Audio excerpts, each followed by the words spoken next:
Good evening, everybody. It's nice to see a full house tonight. I'm going to call the Ojai City Council meeting and the Ojai Redevelopment Agency Successor Agency regular meeting for January the 26th, 2016 to order. Could I please have a roll call, please?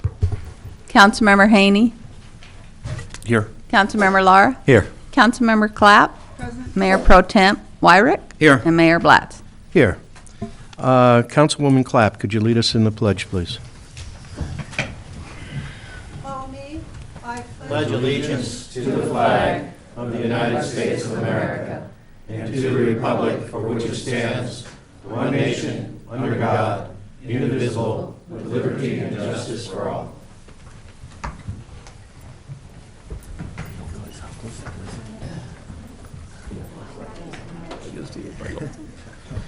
If there's anybody in the public that wishes to speak on any of our agenda items, please make sure you filled out one of these pink speakers cards and given it to the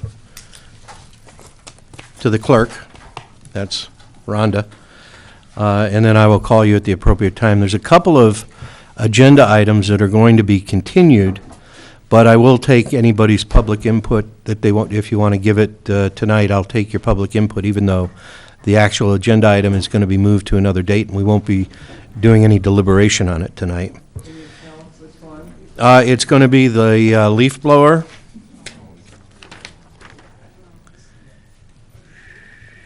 What's the other one, Ron? Cultural And the cultural resources. Those items are going to be continued. And at the appropriate time, I'll discuss why we're doing that. I'm sorry. Yes? So you're saying that even during the public comment session, if we had comments for agenda item 2, you want those? Sure. If anybody's, just because the item's being continued, I'm more than happy to take public comment. Okay. All right? If there's anybody wishing to speak in the non-agendized item, which is our public communications, please fill out a speaker's card and give it to the clerk as well. Those items are things that we can't take any kind of action on. There are items that are not on our agenda, but you're welcome to talk to us about whatever you wish that you'd like us to hear. I'm going to limit your comments to 3 minutes, and we're only going to take the first initial group of public comments for 1/2 hour, and then if we still have some to hear, then we're going to hear those at the end of our meeting.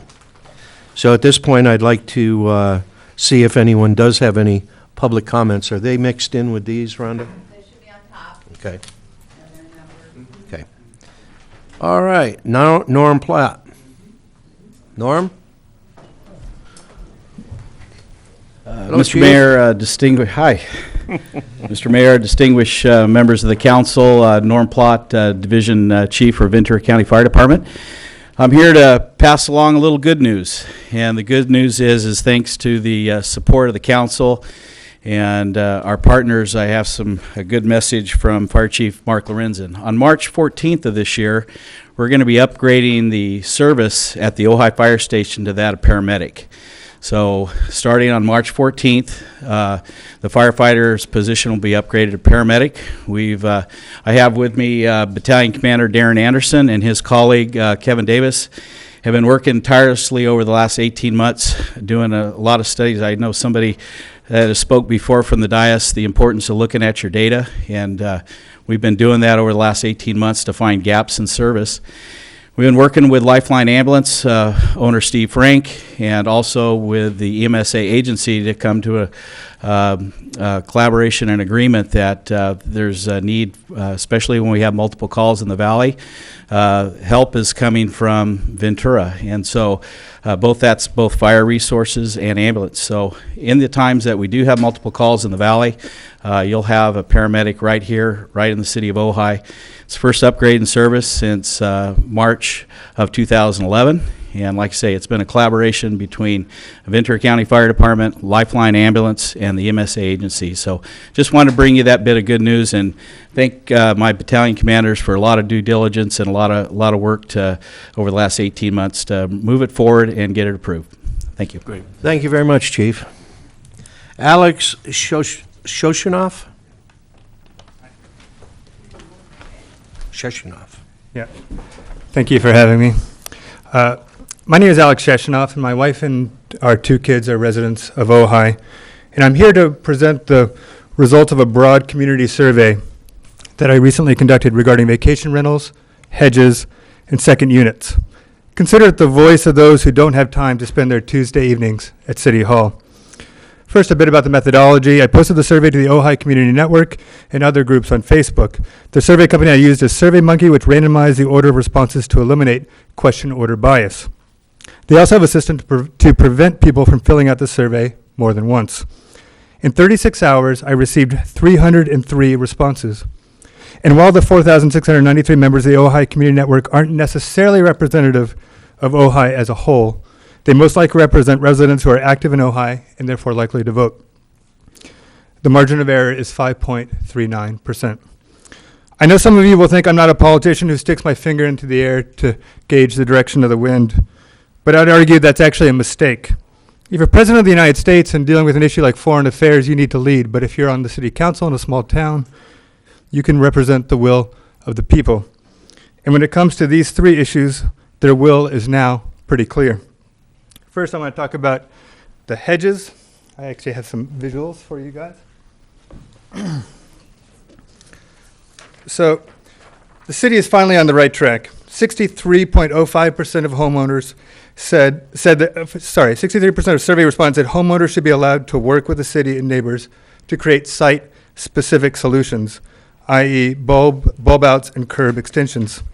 32% said the hedges are fine as they are and shouldn't be cut anywhere in the city. And just 4.4% agreed with the statement to maximize safety since every corner is potentially a dangerous corner. Next up are granny flats. Turns out there is broad support for relaxing the rules as much as possible. 70.36% said we should relax the rules to the greatest extent that we can. 22%, by the way, endorsed the council's current position to only legalized pre-existing second units. And just 6.7% said not to allow second units at all. And finally, vacation rentals.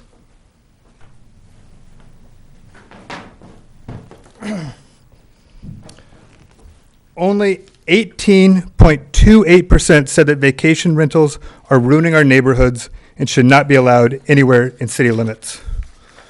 33.45% said vacation rentals should be capped at a certain number and only allowed in a few areas, i.e. village mixed use. 48.26% said vacation rentals provide much needed income and economic activity and should be allowed everywhere within city limits. In other words, tonight, agenda item 4 is supported by just 18% of the community. A full 82% support allowing vacation rentals in some form. I'm almost done. But among the comments that people posted, by the way, were many mentions of lawsuits in other cities based on, quote, regulatory taking and detrimental reliance. I suggest you confirm with council that he's confident the city can successfully defend against such suits here. And I'd suggest you confirm with your heart, as well as your colleagues, that you really want to vote against the will of 82% of the good people of Ojai. I'm going to leave copies of the survey with you in the media tonight as a kind of souvenir of our time together. Thank you. Thank you, Alex. Christine Golden? I like him. He's a good guy. Good evening. Oh, and here is some little electronic device that does not belong to me. Oh, is that supposed to be there? Okay, but this is yours, is it not? All right. Thank you for the house cleaning. It's okay, anytime, night or day. Well, I just want to say, I know you all know this, that, notwithstanding what was just said here, that a survey is only as good as the questions that were asked. So you really need to look at what those questions were and how they were framed. Okay, having said that, I'm here because I really want to speak about the headline that showed up in my mailbox from the Ojai Valley News with huge, "We suck" across the top. And the reason I want to talk about that is because it's a great example of yellow journalism. Yellow journalism, I'm going to read you a definition, is a type of journalism that presents little or no legitimate, well-researched news and instead uses eye-catching headlines to sell more newspapers. Techniques may include exaggerations of news events, scandal mongering, or sensationalism. And this is not the first time that this has happened with our little hometown paper. It really has become a paper of yellow journalism. The only thing that surprised me, please forgive me for saying this, Councilwoman Clapp, is that there wasn't a subheadline that said "Clapp to blame." So I would like to suggest that all of you out there in the public, if you haven't read the report, do so. It is not about the city sucking. In fact, it starts out by saying that we have to stop blaming and finger pointing. What a disservice to the report that the paper would print that kind of headline. Did they read it? Did they bother to read it?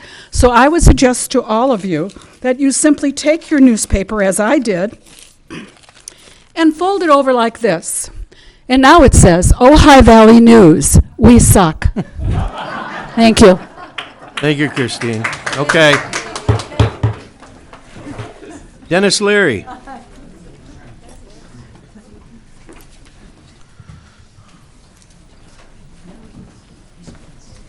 How are you, Dennis?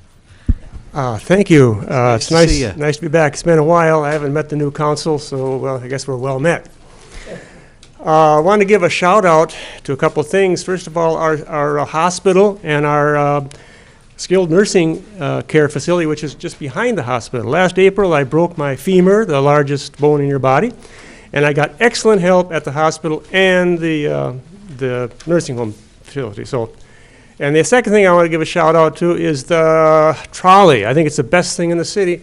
Since the accident, I've taken up walking, and I have to walk half an hour from where I live to the nearest trolley connection. And the trolley has turned out to be the most fun thing, the beautiful thing. You meet the best people, the commoners, ride that thing. It's wonderful. Okay, the third thing is not so nice, and that is I missed the meeting on the Libby Bowl situation last week, but I want to express my opinion here. And it's a minority opinion. I'm probably the only one in the whole community. At least before the thing was built, I was the only one that stood up again and again in the public saying it was a mistake. And I said it was illegal. I said it was not in character. And I said you're going to have a kickback on this thing. And I don't know. We'll see. And why do I bring that up? I bring that up because I'm human, and we're all human, and we make mistakes. Man, as a community, if we can't even see that as a mistake, we're in trouble. Now, I know that there are a lot of people on the other side of the fence, and they disagree, and I could be wrong. I'm just expressing my opinion as a public citizen. But the Ojai, and this goes back a ways when I was active in politics. I've been retired since then, but we made a mistake. Why not admit it? If you think it's a mistake, and maybe I'm still the only one from the newspaper article, I didn't see anybody else with this opinion. It's so freeing to say, if I made a mistake, in the context of a community, and I get all kinds of feedback, I say, hey, I was wrong on that. And why can't we as a community, if we make mistakes, because the problem is if we don't learn from our mistakes, we're going to keep repeating them, and we're setting it up for another huge mistake. The mistake as I see it is that we got boondoggled, or whatever you call it. We got sold on something that didn't turn out so good. But I think the problem was that I always thought, when I first came to this community, I read the general plan. The general plan says small town character. And I always felt that bowl is way out of character. Now, I could talk for an hour about that bowl because I'm so hot and bothered about it. So I met a friend, and he said, hey, there's this meeting coming up. I'm done with that local politics. I'm 76. Give me a break. And now here I am, all hot and bothered again. I'm getting all. So I just want to say that thanks. It's nice to be back. I may come back. It's a lot of fun here. Thank you, Dennis. Dennis? Dennis? Councilman Wyrick has a question. What's that? Oh, yeah. Yes, we should learn from mistakes, so what should we do now? In a very short, what's your specific suggestion of what we should do now? I'm not qualified to, Okay. in that area. I mean, there's a lot of people, but I'm just giving you I'm just speaking from my experience. It was, Thank you. you know. Thank you, Dennis. It's nice to see you again. Yeah, nice meeting you. Kristen Johnson? Good evening. Hello, Mayor Blatt and council members. I'm Kristen Johnson, and you'll be happy to know I'm going to be quick, and I have nothing to complain about. I'm here to introduce a community resource that I don't think most people know about. I'm here as Director of Community Outreach for a company called Evolve Treatment Centers, and we're here in Ojai, and we're brand new. We've been here less than a year, and we are we provide cutting-edge treatment for adolescents aged 13 to 17 who are struggling with addiction or mental health issues. And we also have a nonprofit called Saving Lives that does community outreach and education and prevention for drug and alcohol. And we are reaching out to the schools, and I'll be meeting with the fire station and the police station, the schools, and I wanted to reach out to you and let you know that we're here for families that are in crisis. We are here 24/7. We are a resource for anyone who's struggling with any sort of addiction issues, and I just wanted to introduce us. So if anyone needs information, I have it, and I can provide it. Thank you, Kristen. Welcome. I want to mention, and it was more for the leaf blowing discussion, but we do have a translator of the Spanish language, and there's a Spanish language interpreter here this evening, and we do have headsets. So if there's anyone that needs assistance in translation from English to Spanish, here she is.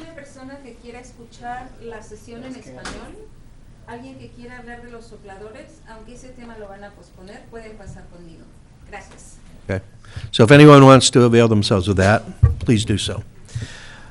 Jason Goodrich. Jason Goodrich? There you are. Welcome. Good evening, everybody. My name is Jason Goodrich. Not too familiar with the format. This is actually my first appearance.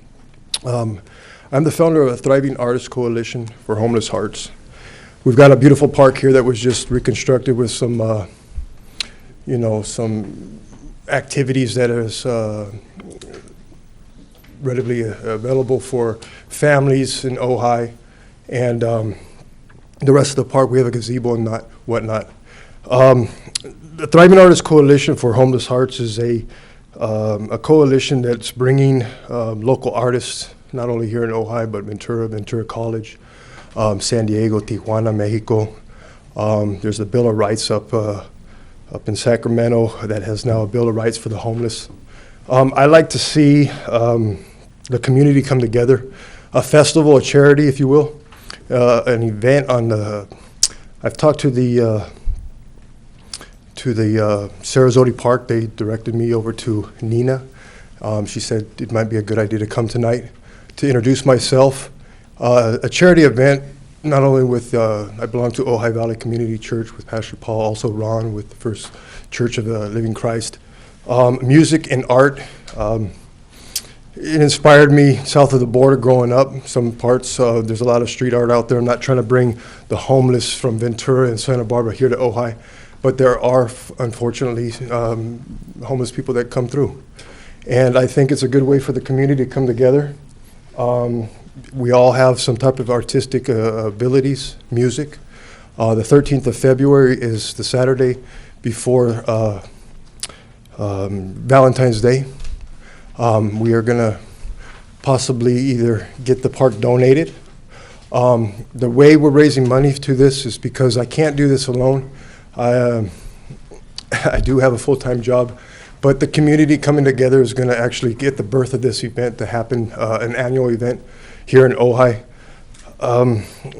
The way that I try to raise money is a pure donation. Everybody, whether they're successful or have a business card or a storefront or whatnot, there's going to be two vertical banners on both sides of the gazebo or the Libby Bowl, and then a Thriving Artists Coalition banner that says For Homeless Hearts. And around that border of that banner, I have a stack of business cards that I've been collecting for the past 6 months, getting my name out there, that this event is a vision of mine. And to have a slot around the border and people that have businesses, anything from Susie's face painting that was in an Ojai Day. Robin's a friend of mine. I volunteered at the Ojai Day. I helped set up and whatnot. To not food yet, because that's a different avenue, but just somebody that wants to do some music. I don't want to take too much more time. I do want to end this with this in mind. This is a good way for Ojai to, I look back on some of the actors and actresses, even being real successful in their career, to give back to the community in some form or fashion.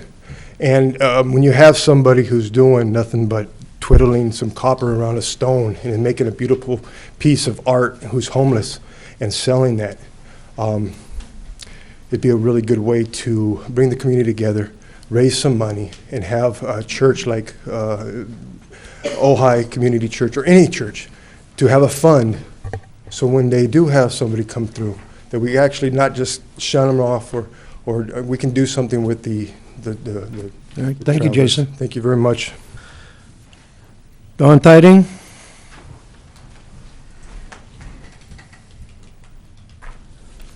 Good evening, Dawn Teeting, North Signal Street. I'd like to provide comment tonight on the master plan preparations for Sarasota Park. I wonder where the Boyd Clubhouse appears in this plan. This is a structure that currently houses the rec center. The building is a historic site of merit for the city of Ojai, and many people do not know that it is 112 years old. Thanks to the writings of David Mason, we know a lot about the Boyd Clubhouse. Today, David was telling me, and I was reading one of his articles that was published in the newspaper in 1999. He wrote, in 1902, Jack Boyd Jr., a young Thatcher School student, succumbed to illness after getting caught in a rainstorm while horseback riding over the trails that led into the mountains from the school.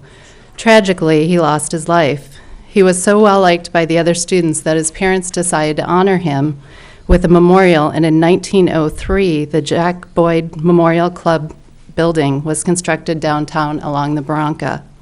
Originally a men's clubhouse, it was a center of activity for Nardolph.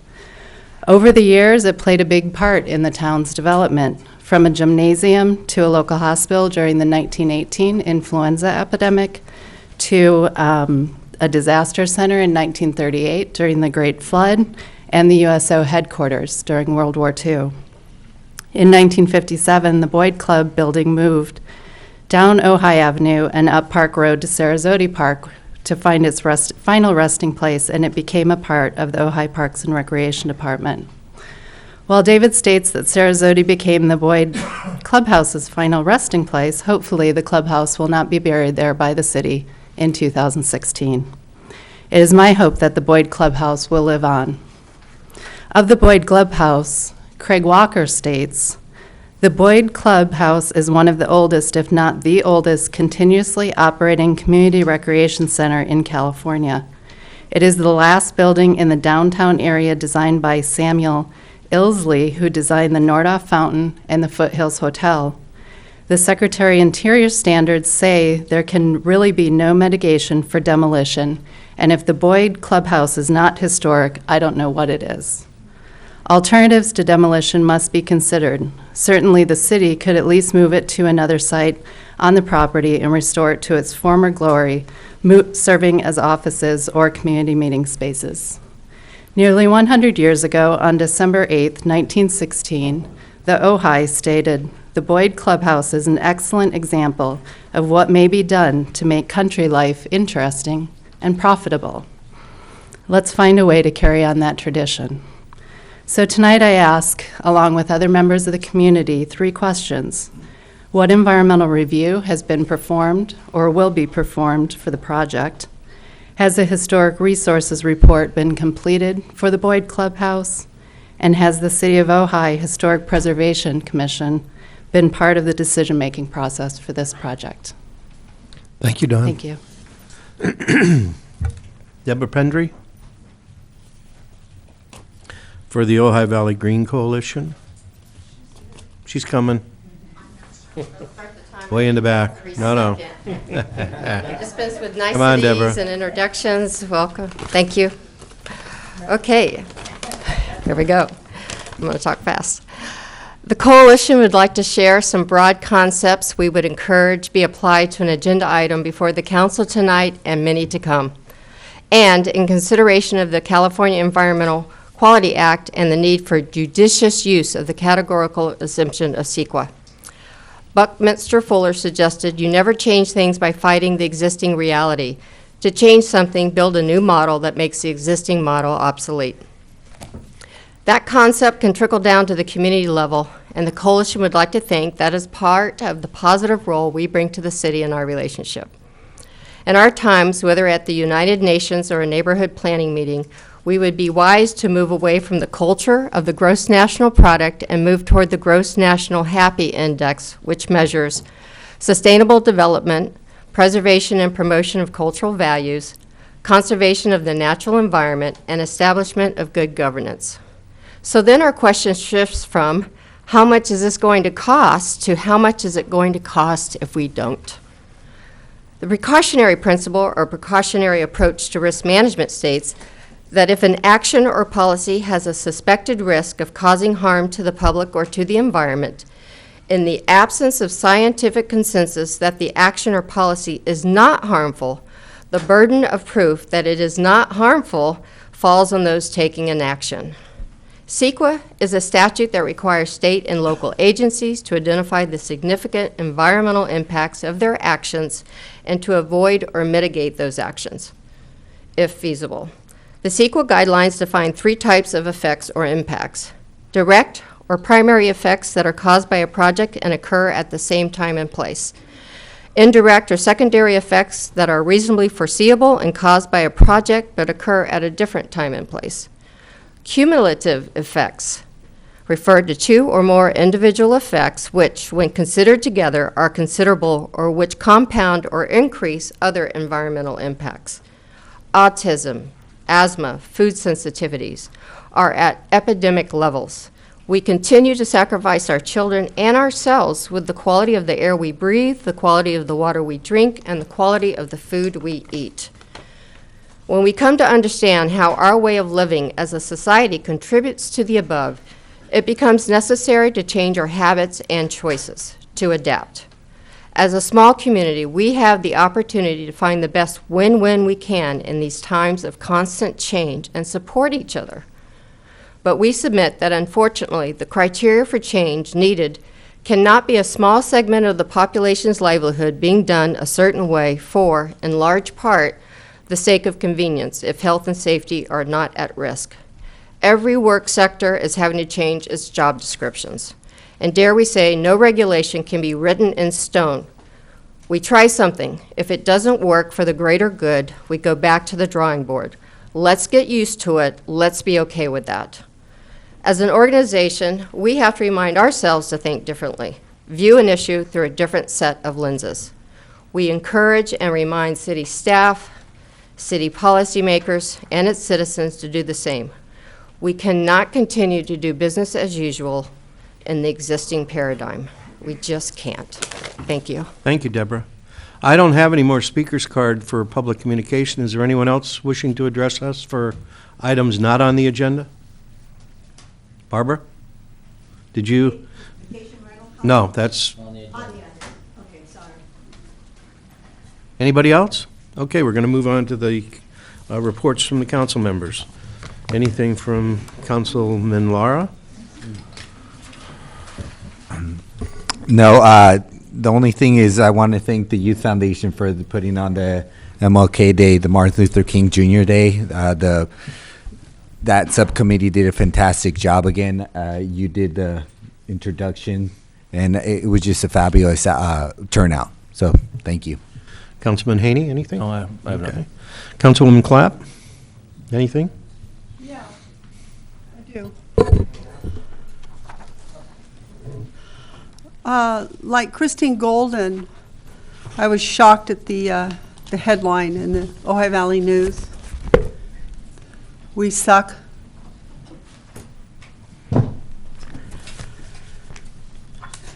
And I thought long and hard about whether I was going to speak and decided I'm not one to keep my mouth shut. Never have been, never will be. So here it goes. And my first thought today was, is this what Ojai has come to? A town with a newspaper that puts on the front page a vicious headline about our hardworking, dedicated city staff, who, incidentally, are unable to respond to this attack. How did this happen? How did something so nasty get printed and distributed throughout our community? The Ojai Valley News is owned by Bob Daddy. As such, the responsibility for this abusive headline falls squarely on his shoulders. Bob Daddy is also the chair of the Building Appeals Board, a body that is appointed by and serves at the pleasure of this city council. Is this the kind of behavior city council wants from a city-appointed board member? Is this the message we want to send to the public? That it's okay to abuse city staff? Anyone serving at the pleasure of council, thus the citizens of Ojai, has a duty to be civil, cooperative, and respectful to everyone in our community, whether inside or outside of City Hall. This behavior from Mr. Daddy did not start with this headline. It has been ongoing, abusive, and corrosive, creating a hostile work environment for our employees. How much longer are we, as a council, going to tolerate this kind of behavior from one of our appointees? I say no longer. I'm calling for this council to remove Mr. Daddy from the Building Appeals Board immediately. Thank you. Hold your applause, please. Mayor Pro Tem Wyrick, anything? Two quick things. One is, there is an interesting development out of the state legislature, which I think holds a lot of promise for organizing, thinking about the future of our community, setting goals, working with goals, and that is that the Hannah Beth Jackson has sponsored in its past a mandate for updating our general plan with respect to sustainability. The implementation is a little loose, but it's a very interesting requirement, and I think it holds a lot of promise for us. I've distributed the notice to the Planning Commission. There's also been a lot of other general plan update guidance coming out of some state agencies, and I think that we've been talking a lot about this in various different ways, and I think that moving into thinking forward about, I think we'll be talking in the future more about how to approach the general plan update with this and other mandates and guidelines. But I think particularly the sustainability mandate that they're suggesting be ready in sometime in 2017. It's not too early to start thinking about it, and I've communicated this to Planning Commission, and I plan on communicating more on this in general. Second thing is, I attended the annual meeting of the Economic Development Collaborative that I'm on the board for last Thursday night, and it's quite exciting looking at some of the very positive elements of economic development in Ventura County. I don't know if this has been widely known, but there's, on certain rankings, Ventura County is coming right at the top in terms of a desirable place to live in the entire United States in various ways of looking at things, as well as, believe it or not, a high level of manufacturing, and a high level of demand for people to be trained for manufacturing jobs at a very high skill level, that they're desperate to fill those jobs. So there's a lot of opportunities there that I'm becoming more and more aware of. And I think we need to, look at opportunities that we can, for the kind of employment that we want to have in the Valley as well as and in Ojai City, because the last thing that came out that was very interesting was how one of the ways that we are not well served by our characteristics in Ojai is the number of people that have to leave here for their jobs. Very high, extremely high, relative to other cities in Ventura County. And that's another thing I'm going to plan on communicating more details about and thinking about. Thank you. Moving on to the consent calendar. I move to approve. Second. Any discussion? Roll call, please. Haney, Yes. Laura, Yes. Clapp, Yes. Wyrick, Yes. Flats. Yes.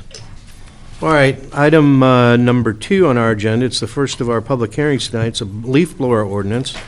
And Mr. Clark, what do we want to do here? And Mayor Blatz, I'm going to recuse myself for this item. Okay? Thank you, Mayor, members of the City Council. We did receive a request from Ojai Citizens for Clean Air that the public hearing be postponed. And the reason is they've retained a lawyer who has specialty in CEQA, and they'd like to present some arguments regarding the proposed CEQA review of this item, but she's unable to be here this evening. My suggestion is that it be continued for 1 month, and that within 2 weeks, they provide their written arguments so that our city attorney has a chance to review them before your hearing comes up again. Okay. This came to my attention last week, and I am in favor of it. Anybody that has information that would be beneficial to us in regard to this matter, and particularly if there's somebody that has retained counsel that can provide us with any kind of expertise, I'm all in favor of. So I am all for continuing it for a month so that we can receive the information that they want to provide us with. I think we'd be derelict if we move forward and didn't agree to continue it. Are we going to receive public comments? Yeah. Okay. And then comment afterwards by council? Yeah. All right, we have lots of speakers cards on this one, so let's see if we can get through it as quickly as possible. Hank Minahan? Yeah, Hank Mannon, thank you. Hi, Hank. Mayor and Council. I just want to remind folks that for many years, there's been a little pamphlet in City Hall about noise rules and etiquette in the city of Ojai, and very clearly stated for everybody to see an item about leaf blowers. I think we all know about it. Basically, it's 150 feet within residences where you shouldn't be blowing. So I say just leave what we have, but enforce it. We don't have to do any more talking, I think what we have is really good. We just have to take care of business. I know we had Vince for a while, and I got a little bit of cooperation from him. The latest code enforcement officer, Robert, I've talked to him a couple times. He says he can't do anything because he's been told not to do anything as far as enforcement goes. But if we start enforcing things, I think we got it made. Thank you. Thank you. Jay Simons?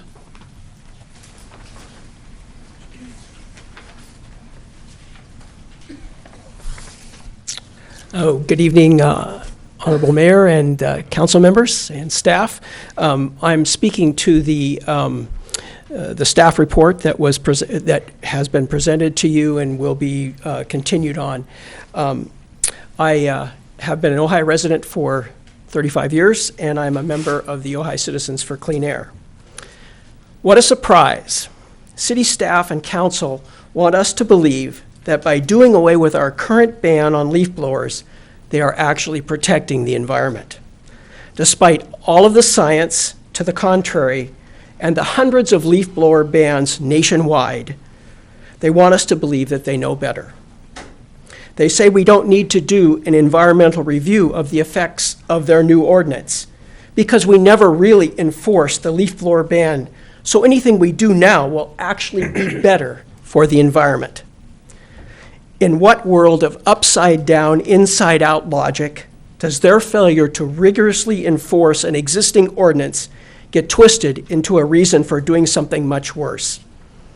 Actually, our existing ban has been enforced just like all the other municipal statutes that rely on a best effort, complaint-driven process staffed by a limited code enforcement resource. Staff and council implicitly assert that the environment will be protected by the new ordinance because they will now really enforce the preferred option of low noise gas leaf blowers with the addition of licensing and certification. Does this make sense? The existing ordinance bans all gas-powered leaf blowers in residential areas in the city of Ojai, period. No time limits, no special operating days, no special licenses to issue, no inspection regime, virtually no administrative overhead. Just report the offense and proceed with the enforcement. Under the proposed ordinance, qualifying blowers will have to be inspected and certified, business licenses issued, training documents and operation manuals be prepared, while still having to deal with the increased enforcement requirements of complying with operating hours, noise limits, particulate plumes, and verification of the proper equipment and licensing. The staff report concedes that this effort will be quite costly and will, quote, divert staff from other work. Clearly, the existing ban is much simpler to enforce and substantially easier to administer, and thus much more likely to protect our air quality. So do the right thing for Ojai. Withdraw the proposed ordinance or conduct the legally required CEQA environmental impact report. And above all, let's not pretend that by reinstating gas-powered leaf blowers, even with some restrictions, you are doing anything but lessening the protections for and the quality of Ojai's unique environment. Thank you. Thank you, Jay. I just want to remind everybody that this first came before the council in an effort to do what the council thought was best to elicit testimony as to whether or not we ought to ban leaf blowers in town, or whether we should have leaf blowers, but under the situation where it made more sense to have significantly lower sound, which some of the gas blowers do. Our current ordinance bans any kind of gas blowers, but does not necessarily ban electric blowers in certain situations. And with the modern technology, in actuality, the electric ones can be noisier than the other. That motion was brought before the council, and it was defeated twice. So we were stuck with the ordinance that we currently have. So it's not a new ordinance necessarily that we're looking at. We're looking at a new ordinance, but keep in mind, new ordinances have come before us, and both times they've been defeated, leaving us with the existing ordinance, which I think could have a lot of improvement to it, but I'm just one vote. But that's the situation we're in. Sherry Ann Kate?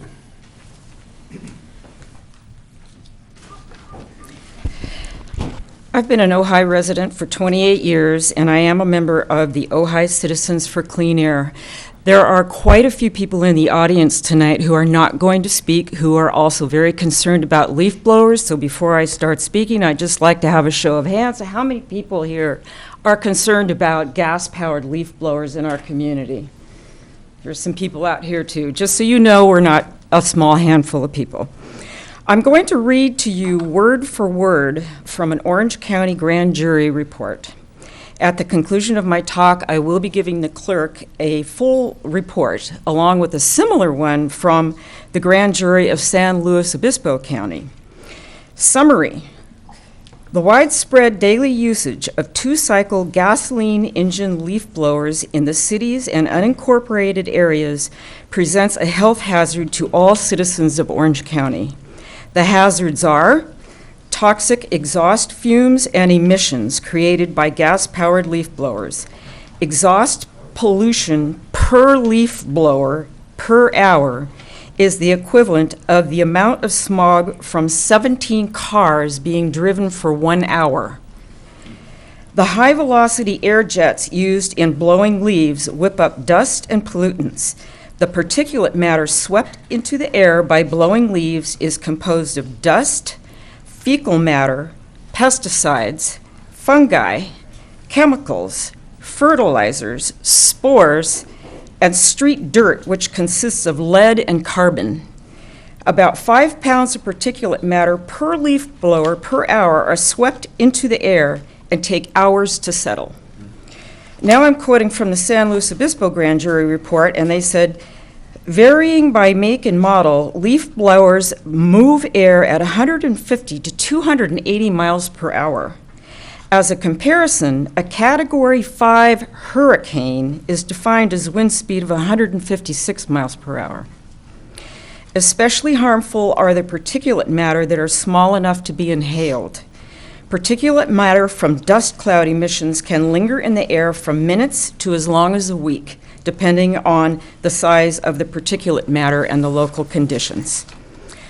Quoting again from the Orange County Grand Jury report, it says, "The grand jury gathered information and data from a variety of sources, including leaf blower manufacturers, California Air Resources Board, South Coast Air Quality Management District, the EPA, Environmental U.S. Protection Agency, the American Lung Association."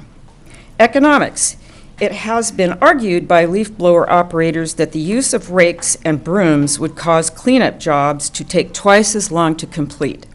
This allegation is not supported by facts. For example, the city of Claremont decided not to use leaf blowers in the maintenance of city property.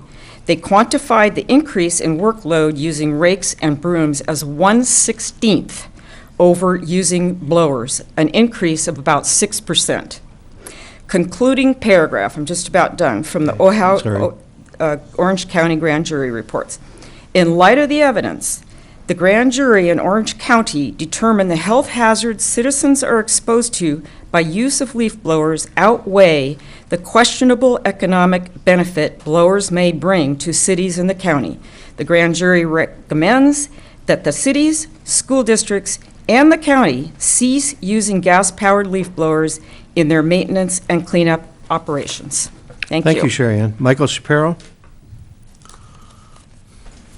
Good evening, Mr. Mayor, members of the council. Thank you. Michael Shapiro, Ojai.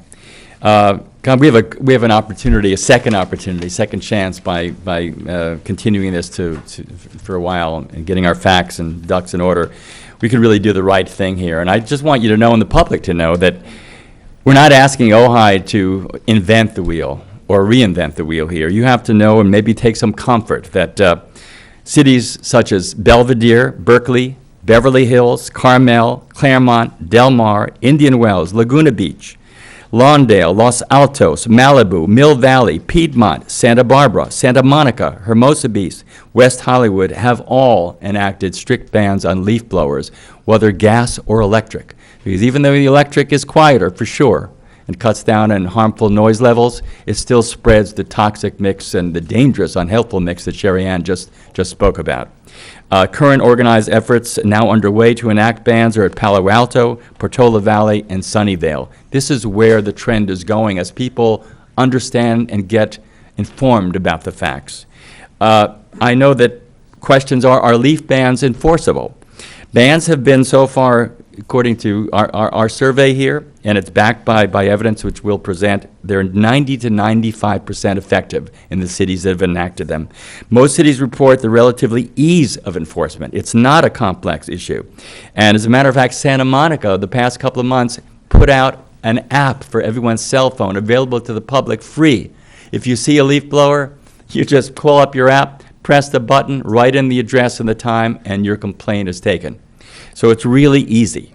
Has enforcement created a major burden for any responsible agency in charge? No, the vast majority of cities reported that we'll show later that enforcement was not a large burden at all. It was relatively far easier than anyone had anticipated. Were gardeners and landscape maintenance crews driven out of business? The answer again, no. There were no reports of any member of this workforce going out of business or even raising their rates as a result of a ban on leaf blowers.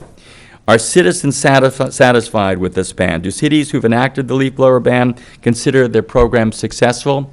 So far, in the questionnaire in all the cities that I've mentioned, there's been a virtual 100% affirmative positive response to a total ban. And I just want you to think about that and digest it as we move forward and make some really good progress. Thank you, Michael. Thank you. Stephen, is it Colome? Close enough. Okay. Colome. Thank you, Mr. Mayor and council members.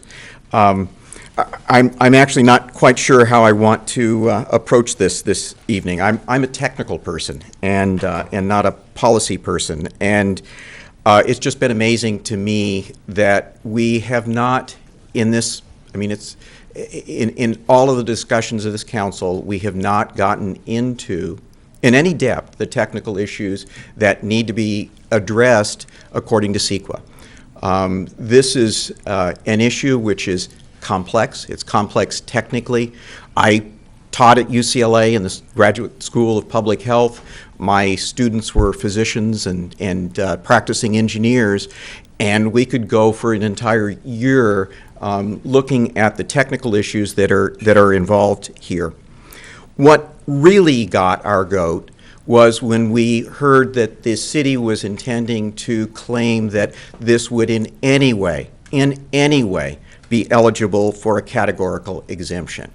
The default position in CEQA is if there is an issue that is complex, it's incumbent on the lead agency, which is you guys right here, to understand those technical issues and to vet them so that you are making an informed decision and so that the public too can be informed and can respond.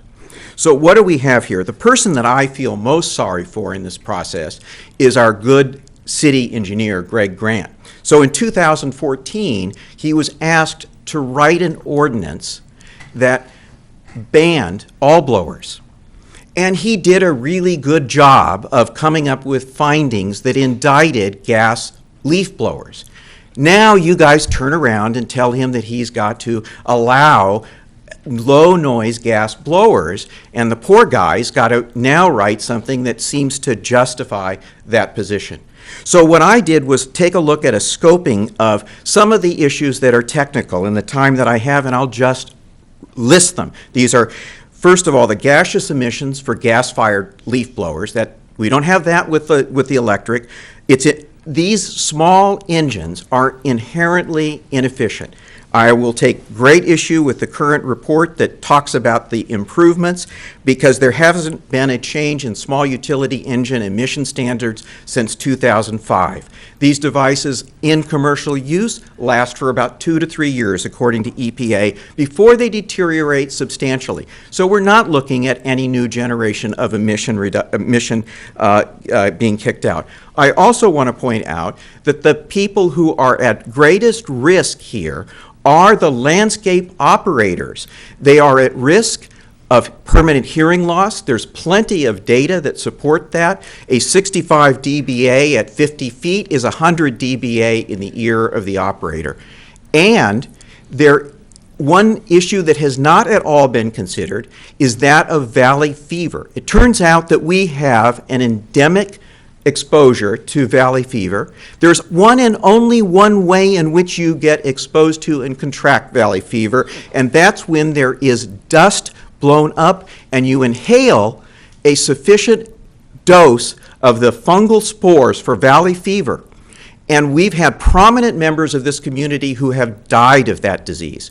And the perfect exposure pathway for exposure to valley fever is the dust that's brought up from the soil from blowers in general.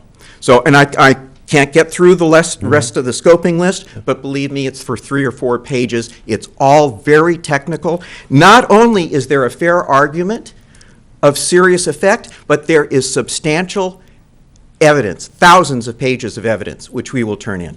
Okay. Thank you, Stephen. If you want to submit the information you couldn't get to, we'll be glad to take it. Well, it's just, there's Okay. a series of notes, but I can't Okay. submit that. Okay, thank you. And I just have one question. You're suggesting that there are some CEQA issues with regard to the change in the ordinance. Obviously, the existing ordinance doesn't require any CEQA work, correct? So if we just did not do anything, we're not in any kind of violation of CEQA. If a CEQA is initiated when there is a change. So Right. if there's no change, there's no initiation of Okay, CEQA. thank you. Ashley Olson? Hi. Hi. Thank you for taking our thoughts tonight. This is very important to me, and I know for so many other people who can't be here tonight. I'm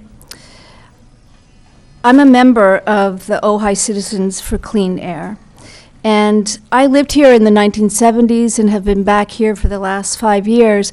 I came to Ojai out of any other place in the world because I believe that this place has so much potential.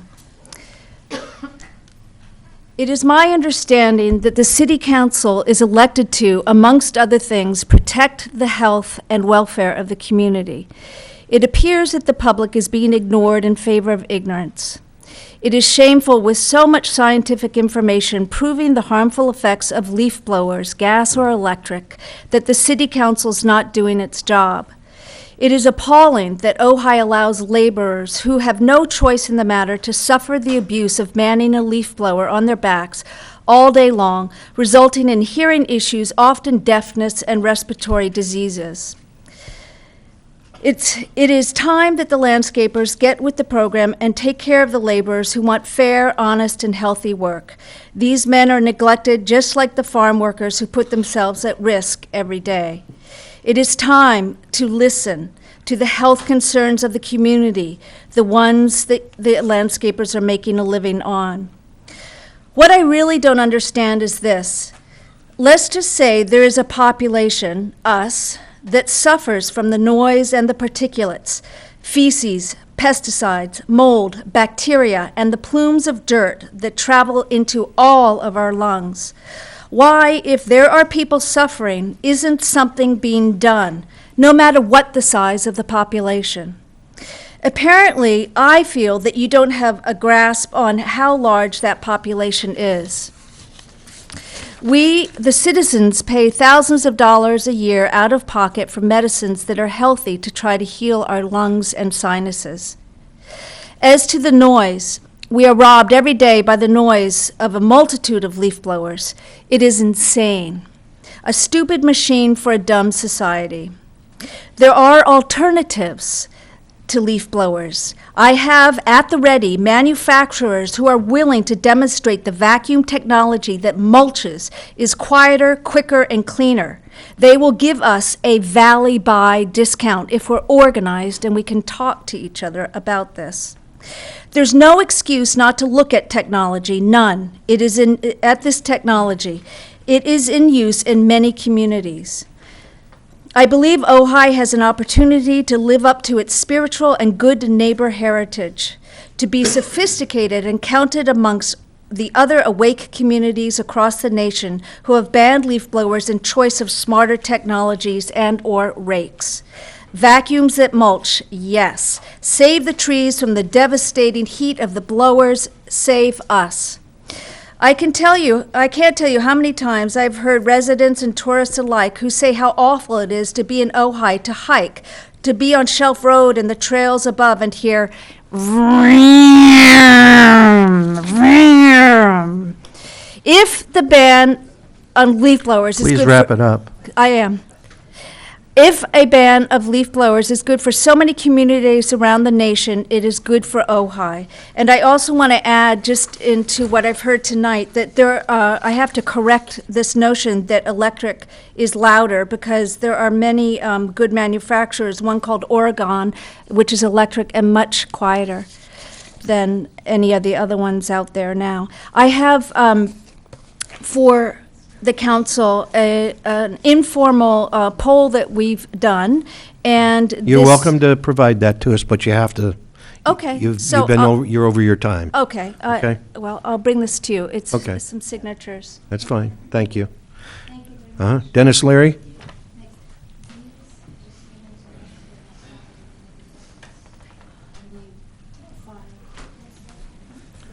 Hi, Dennis Leary, Ojai. I was going to speak in favor of electric leaf blowers, but now I'm not quite so sure. I was in the library just prior to coming here, and I read through the full agenda that you have there, and thank you whoever provides that. That's a service to the public. And there's one sentence in there that says, electric blowers are legal. So it seems to be quite a quandary here. Okay, so brooms and rakes still are going to stir up a certain amount of dust. And the wind stirs up dust. So I'm thinking maybe, talking about technicalities and stuff, if an education program was devised for the preference being for rakes and brooms, recognizing it's not a perfect solution, and then electric blowers that are low-powered, more or less in the range of a broom. You can't let the stuff sit there forever or you're going to create a worse problem, right? So you got to clean it up one way or another. Now, the lady said vacuum things. That sounded, I never heard that, but yeah, why not vacuums? Might be but they might be expensive. And, you know, it's something new. So I don't know, it's a real problem. But probably takes education for everybody. I mean, some of the facts brought forth tonight are really, you know, changed my mind anyway. I think, I mean, I don't want to get valley fever, whatever that is, but it doesn't sound like something good. And if we can avoid it, we ought to. So I think in conclusion, I think this is an example of where we got some good community communication, and we should come to a good decision. And I think another month is really advisable. Thank you. Thank you, Dennis. Steve Quillisi?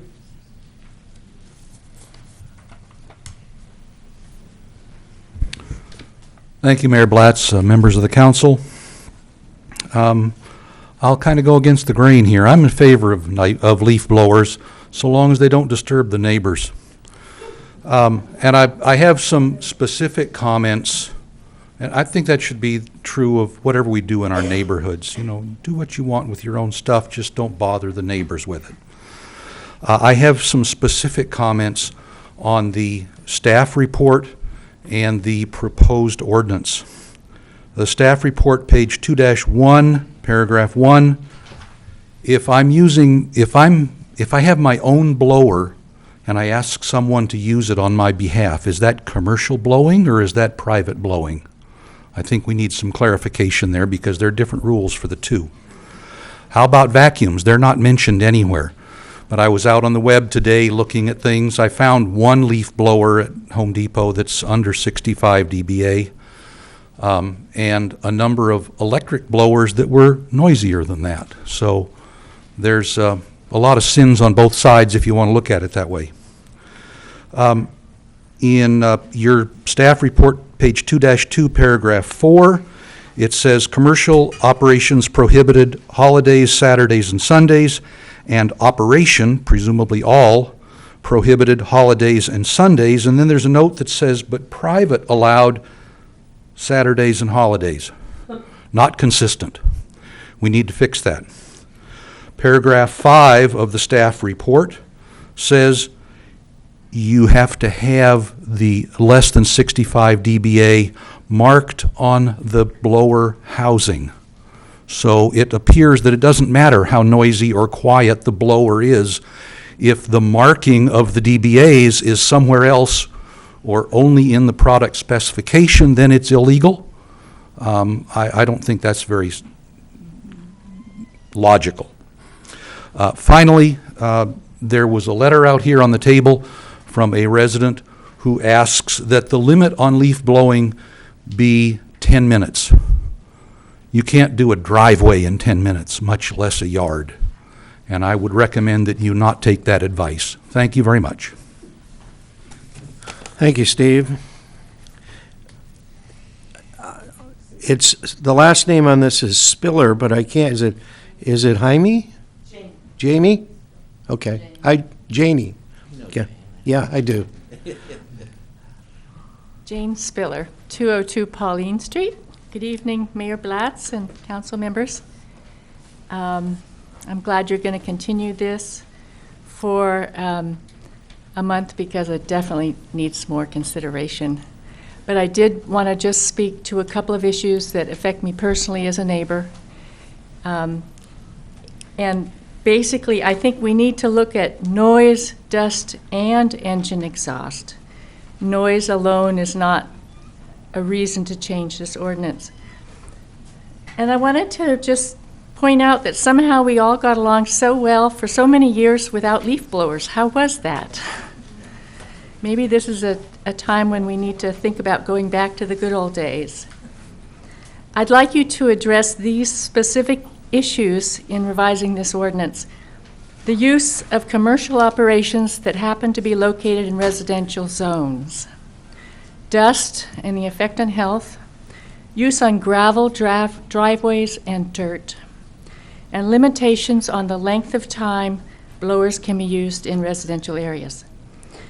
I live next door to the Emerald Iguana, which is operating under an extended stay CUP in a residential zone. The property is operated as a hotel and uses a leaf blower to clean the grounds and the large gravel driveway. They use an electric leaf blower that makes a constant loud, high-pitched noise in between check-in and check-out time. Obviously, they don't want to disturb the out-of-town guests staying at the hotel. Because of the size of the property and the driveway, the noise of the leaf blowing goes on for hours.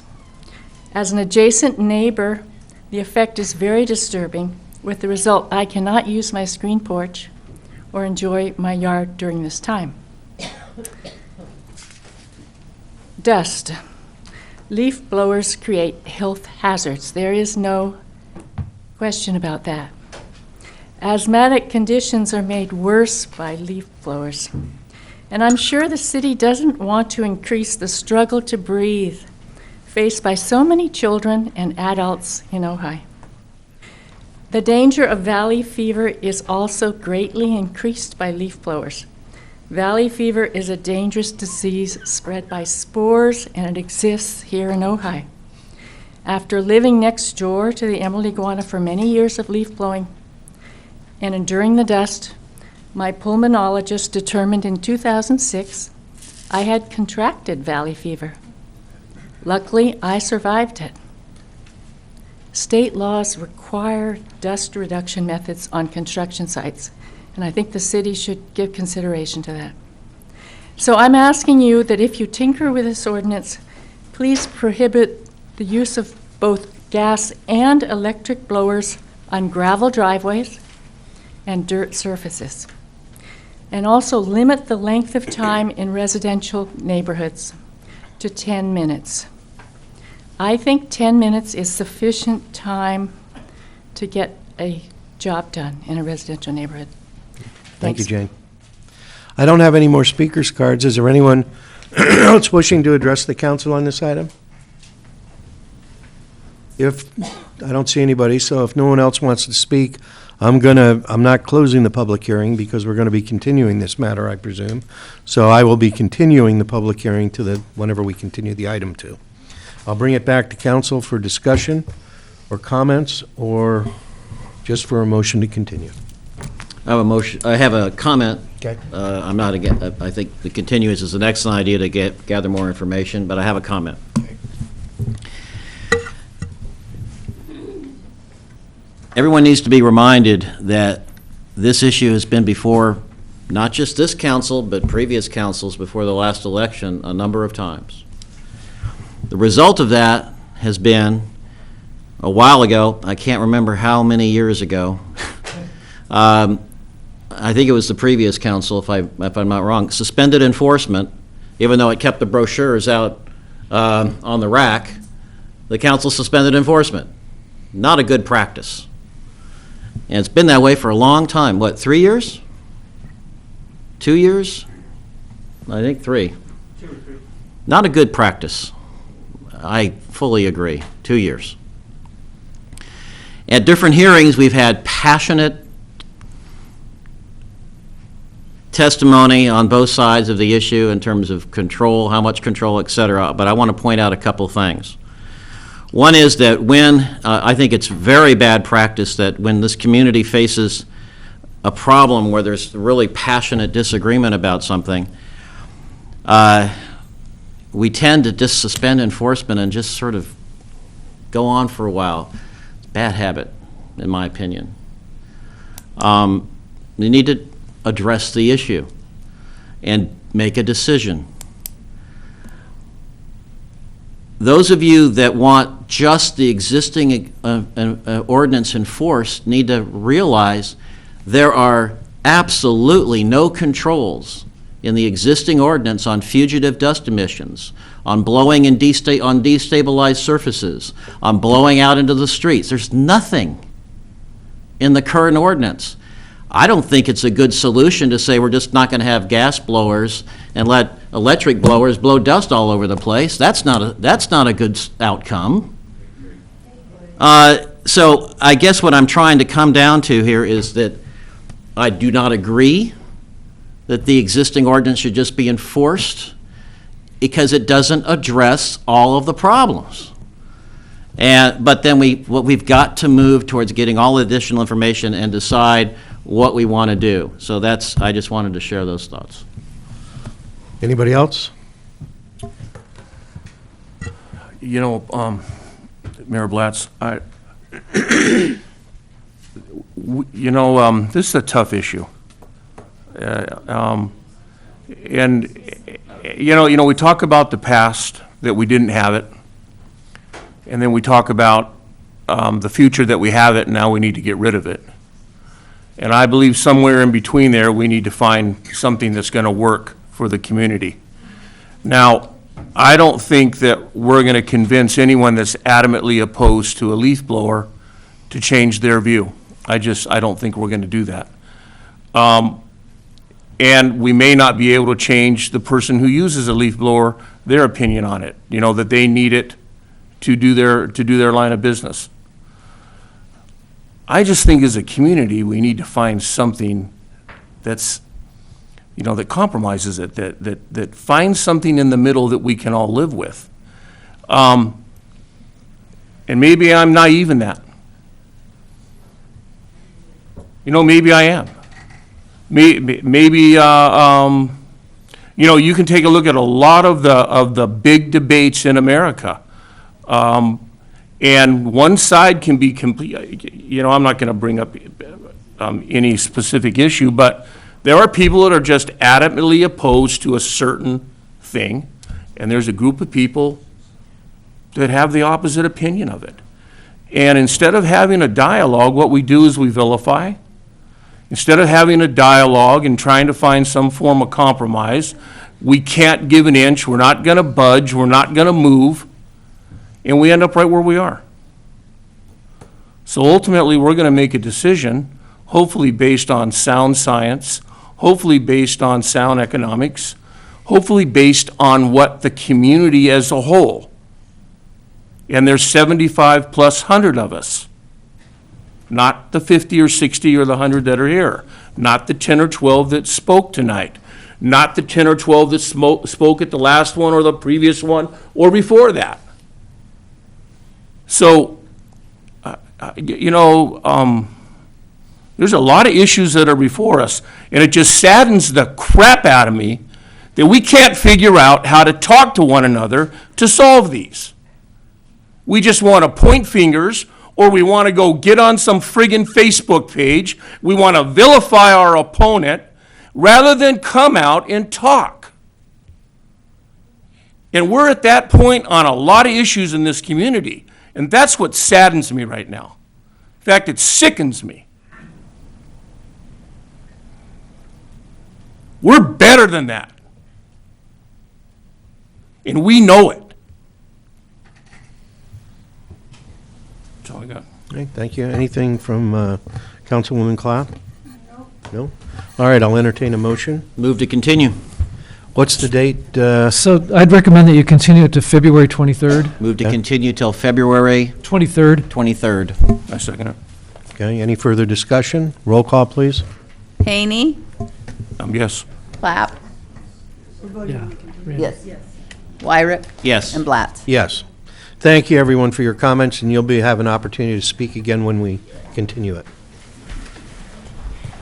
Moving on to item 3, which is also a public hearing. This is a request for modification to the City Council Resolution number 15-27. And this has to do with cultural resource protection and a modification to the Planning Commission's resolution.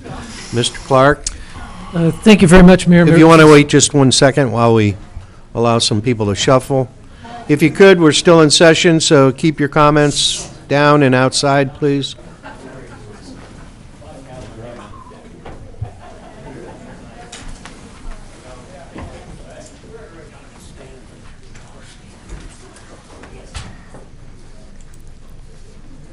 All right, Mr. Clark? Thank you. Community Development Director Kathleen Wald will be making this presentation. Ms. Wald? Thank you. Good evening, council members and staff, the public. Tonight before you is a request for modification to City Council Resolution number 15-27, DRP 11-05, for specifically condition number 41, cultural resources protection, and a modification to Planning Commission Resolution 13-02, specifically condition number 33, also having to do with cultural resources protections for the Wild Tennis Academy at 428 Bryan Circle. As you know, this has been before the council previously, and the applicant is requesting, in this particular case, he's asking for these two specific conditions to be modified. And we've provided in the staff report the language that the applicant had originally proposed as part of his application. And it seems like just to make some points of clarification that in particular, the overall direction that the applicant is going is that the conditions as they're worded are burdensome on the project, both in time and economics for the project, and is asking for some clarification in the language to help alleviate that and fine-tune the monitoring that would go on out there on the site. So with that, staff has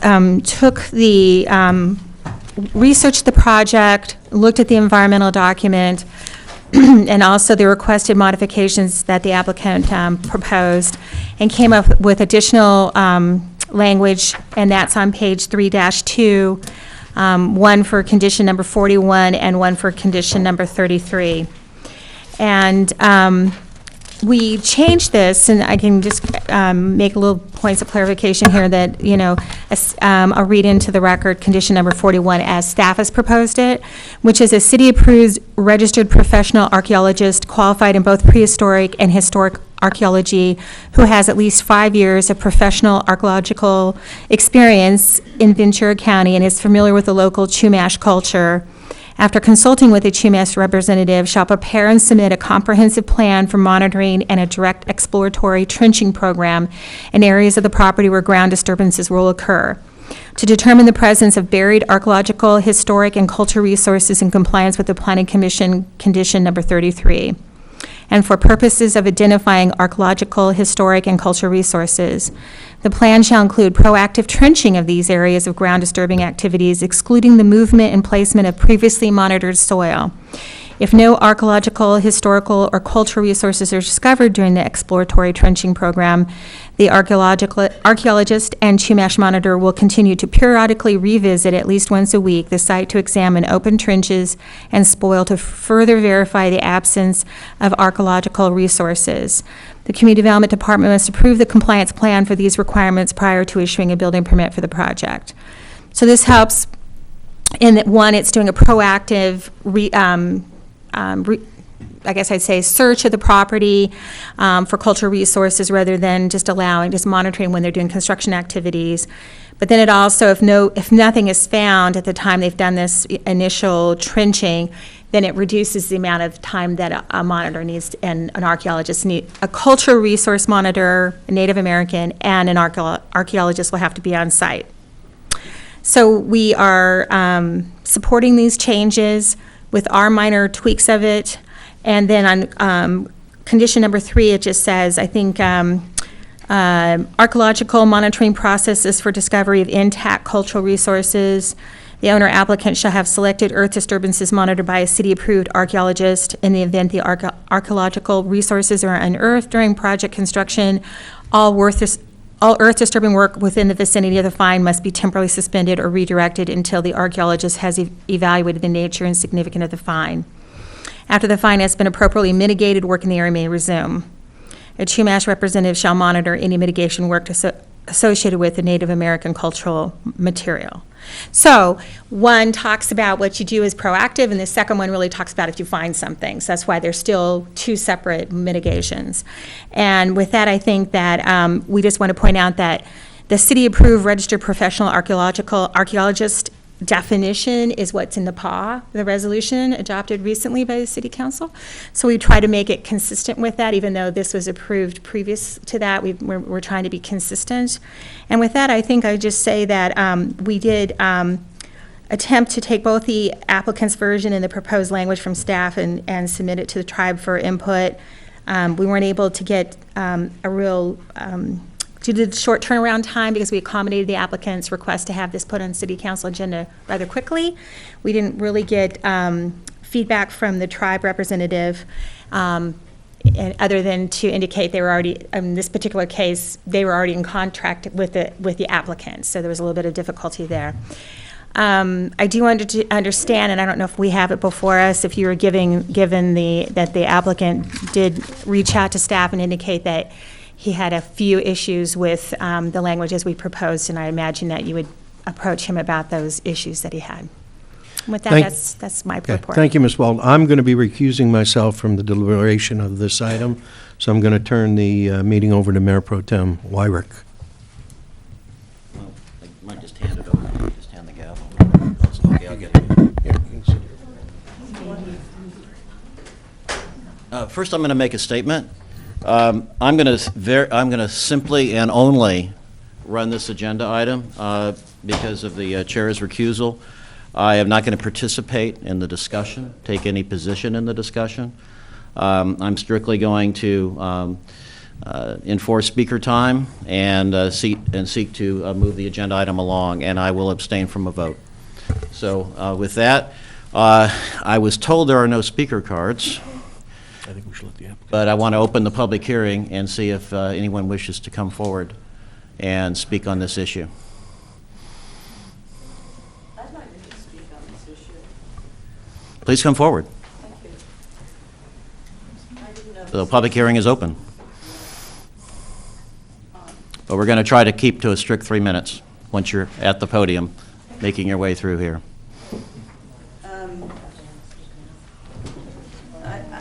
The change in, Well, hello. come all the way up. I'm on Buckboard, Linda Clark. I think Yes. you remember me, I hope. Hi, Kathy. I don't know, so the conditions that are being modified. Yeah, bring your mic down. Yeah. Conditions that are There being you go. modified. I came because I saw the front of the paper. That was what provoked my coming tonight.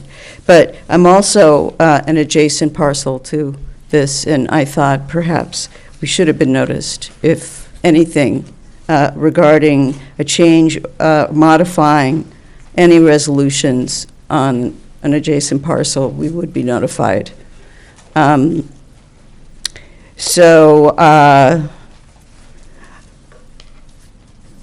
Being next door to the Weil Academy, and I don't know anything about the conditions of 41 and the impact, and of 33 pertaining to the cultural resources.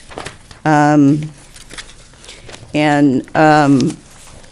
might want to know more about those to see if perhaps they have any impact on the impact that it has been impacting us as immediate residents adjacent to this project. Okay, thank you. I'm going to direct the question to Mr. Summers to address the question on noticing and any other comments you would want to have on the relevance. Thank you, Mayor Pro Tem Wyrick. It's my understanding that the project was noticed. Not to us. We didn't receive a notice. To staff to confirm that. I would note that you are present at this meeting, which indicates that you have been able to speak. No, I had no notice. I picked it up upon the entry, and I told you why I came. Speaking at the item indicates that you received effective notice, killing any claim of no notice. With regard to No. the broader Let's question. not argue, or let's let him make his that's statement. ridiculous. Well, we don't want to argue here, we're Okay. just going to take statements Okay. and stay in our time. Okay. I would look to staff to confirm the broader notice in question. That is my understanding that it was noticed. If not, we should evaluate that. So, my understanding is that staff used the same mailing labels that were used for the previous appeal that was done during the summer. So everyone who, we didn't, the city has a policy, if they're not over a year old, we can still use them, and that's what we used in this case, because it wasn't over a year old. And we did put it in the newspaper and notice the same people that were on that mailing list. We didn't receive notice. All right, so noted. Like I said, I'm just going to be moving this agenda item along. That's fine. Okay. So Okay. noted. Yeah, Okay, so thank you. noted, not Okay, noted. Thank you. Yes. Linda, would you like Kathleen to talk to anything regarding cultural resources?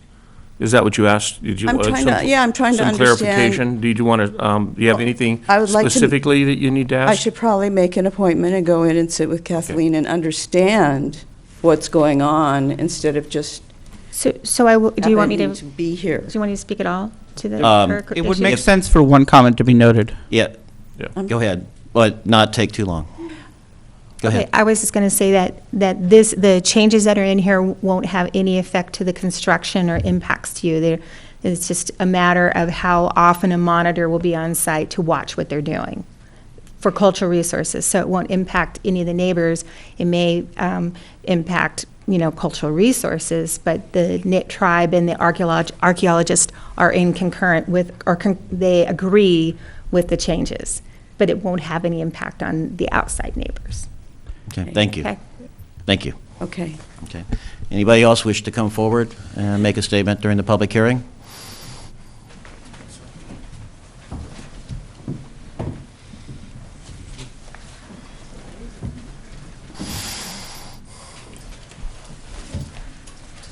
Thank you for your time. I'm currently involved as a contractor at the Wild Tennis Academy, and I see nothing wrong with the monitoring. I think it's a great thing, but we're double monitoring what we're doing. We're monitoring to take it out, and then once it's out, we're monitoring to put it back in. And as of today, it costs me money. I don't feel it's right that anything, I'm a small business guy. It's hard to make a living as it is. So all we're wanting to do is to move along with the project. The monitors agree with this. We want to get back on track for the benefit of the neighbors also, so we can get this project done and completed in a timely manner. Hopefully, we can come to some type of reservation tonight, and thank you very much. Thank you. Again, this last chance for some to come forward with public hearing, 3 minutes.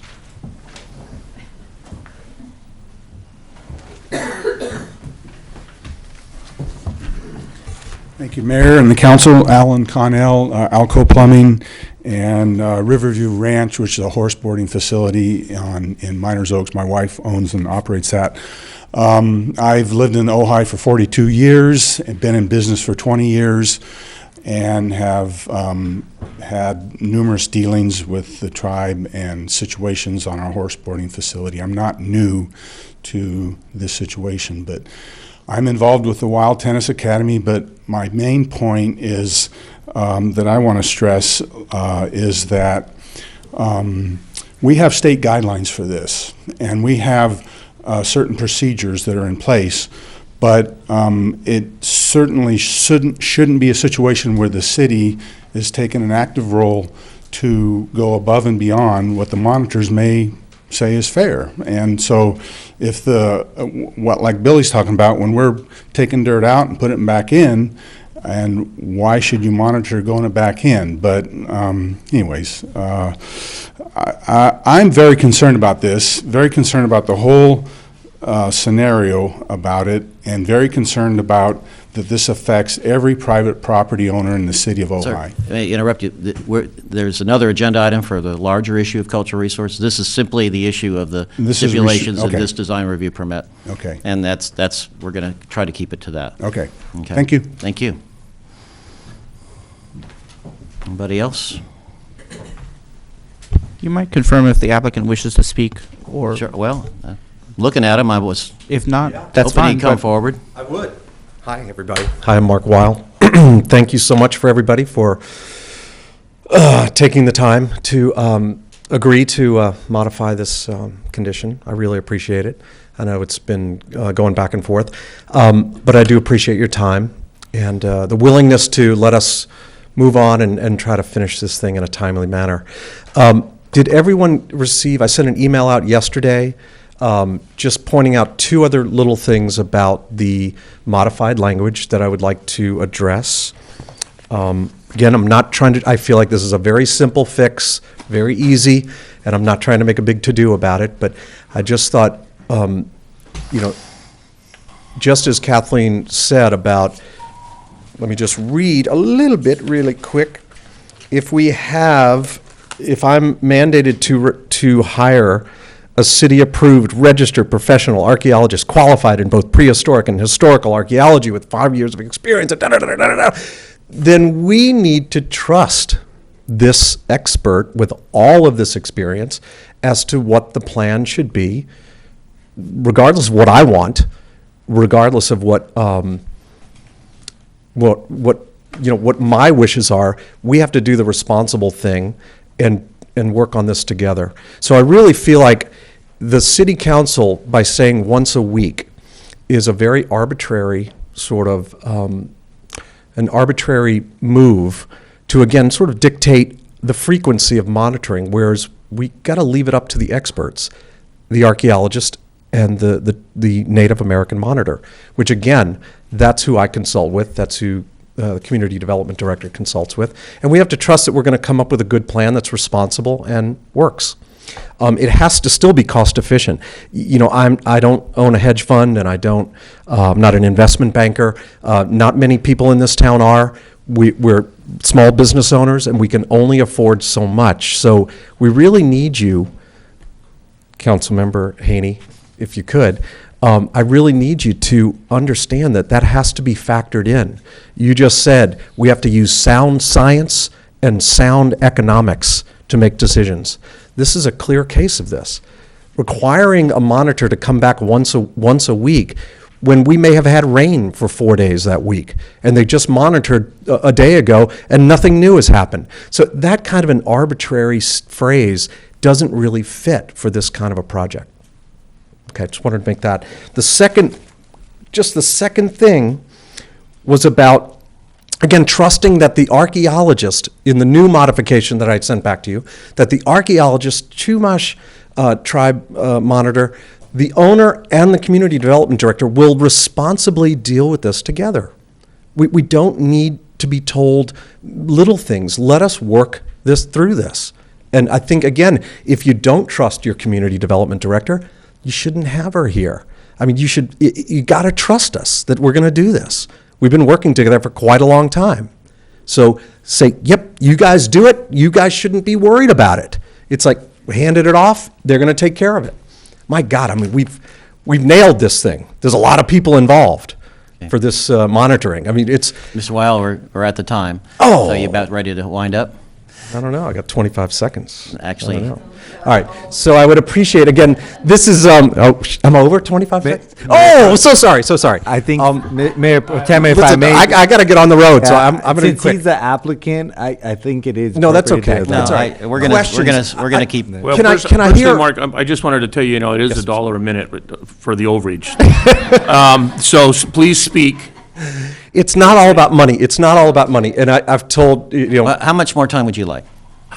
I don't know, a couple minutes. I wanted to Hey, ask 2 you. minutes then. Can I have a minute? Can I ask you? Move this along. Did Okay. you read the email? Did you read the email? And do you have any comments about my suggestions about that? I do have a question. You said it's a trenching program. Yes. So the decision on how many trenches to actually do will be decided by the archaeologist, the Chumash monitor, and yourself, or would our community development director also be involved in that conversation? Good question. This is the way it should go. The archaeologist and Chumash monitor decide together what should be done. They make a recommendation to the community development director and the owner, and then we hopefully trust that You see the you see the qualifications of everybody. This is a smart way to go. It doesn't disrupt construction. It doesn't blow the budget to where I can't finish the project. And so it can't be perfect. We're not digging for, Pharaoh's tomb. We're building some tennis courts. If we want to do an archaeological dig, the city can certainly pay for that. And whatever you want to do, but we're trying to finish our project in a I just want to make sure if there's some conflict involved while that is being decided, how many trenches to do. There's a system in place where it could be resolved. Because what do you mean? Is there a conflict? Well, if there was a conflict, disagreement with the recommendation from the archaeologist or the Shumash monitor about, we need another trench, I just want to make sure that you guys have decided clearly how it's going to be discussed. Did you get the map? I dropped a map off. Yes, I did. Good. So I saw there was 5 trenching lines on the tennis, Correct. where the tennis courts are going to be, and there's one where the addition is going to be made. Correct? Yes, then we've already done the addition. Okay, so I just wanted to make sure if there was a conflict that maybe only 4 trenches. You thought so? I just. The plan has already been. The archaeologist has already made the plan, and Okay. this is what he believes needs to be done on the project. It is his belief at this point that once he does the trenches, no further monitoring will be needed unless he finds something. Unless something is found. Let me interrupt you, because I believe that's also part of the system of having a comprehensive plan in place. Okay. All right, so we need to move on, I think. Well, no, not quite, because we get to the decision-making, and this is a good question. I'm sorry, I have to, come on. No, we're trying to be very strict on limits. I understand. I've been advised to do that, and. I'm going to move right along. So I need to know who, no, we need to know at the end of the day, not just that, this language is great and so forth, but that you will, in other words, the community development director will be able to take these recommendations from the experts in the field, and those were what we're going to do. The argument was brought up, this is important because this affects everybody in the future. Wind up. Yeah, everybody gets the same time, okay? If we don't trust them, then why are you requiring them to be hired by me? So we got to go with what you said. I understand, Mr. Okay. Weil. All right. Any other questions? Good, thank you. Okay. Anybody else wish to come forward for comment? Your 3 minutes in the public hearing. Seeing nobody, I will close the public hearing and bring it back to council. Mr. Mayor, before you bring it to the council, one comment. Yes. That I think will help the discussion. Mr. To Summers. answer the point raised by Councilmember Lara, if you look on the resolution on page 3-7, which is the same text as Community Development Director Rold read into the record a few minutes ago, the last sentence of the proposed condition answers this question of who controls in the end. The Community Development Department must approve the compliance plan for these requirements prior to issuing a building permit for the project. The Community Development Director's decision on that point will, of course, take into account the expert recommendations from the archaeologist and the Chumash monitor, together with the cost-efficient considerations from the project owner. And I would expect that they will be able to amicably resolve any differences. But in the end, the decision rests with the city. Thank you.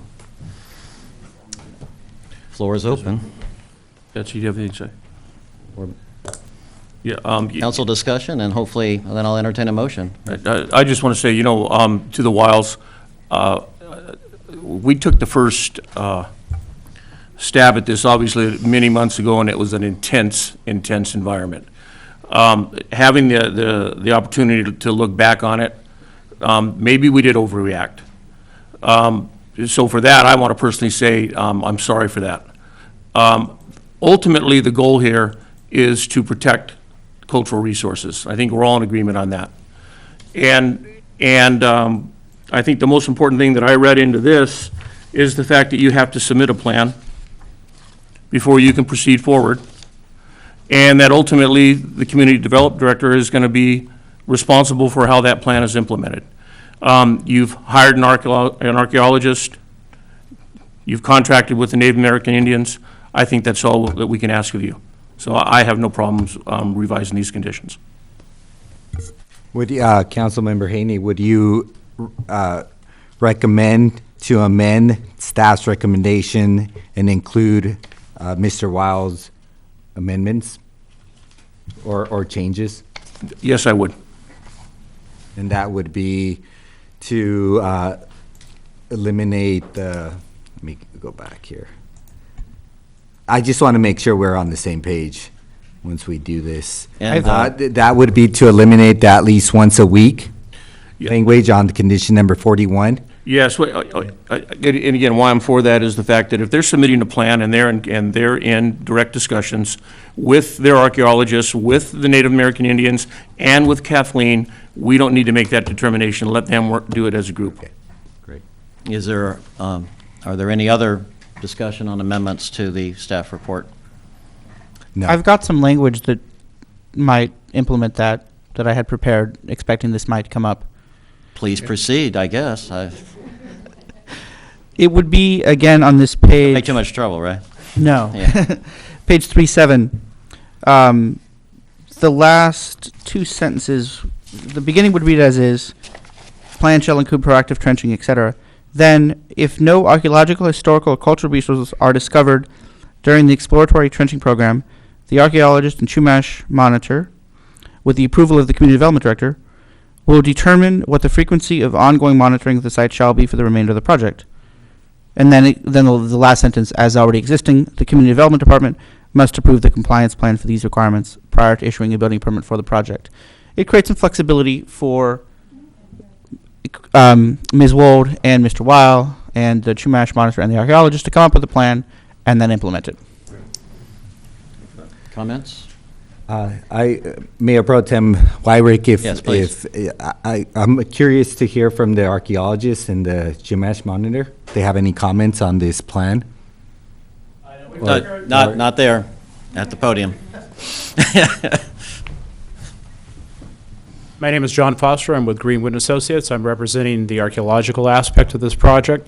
We prepared this plan in the attempt to identify cultural resources that may be potentially on this project, and we developed a plan that we thought was both effective and cost efficient.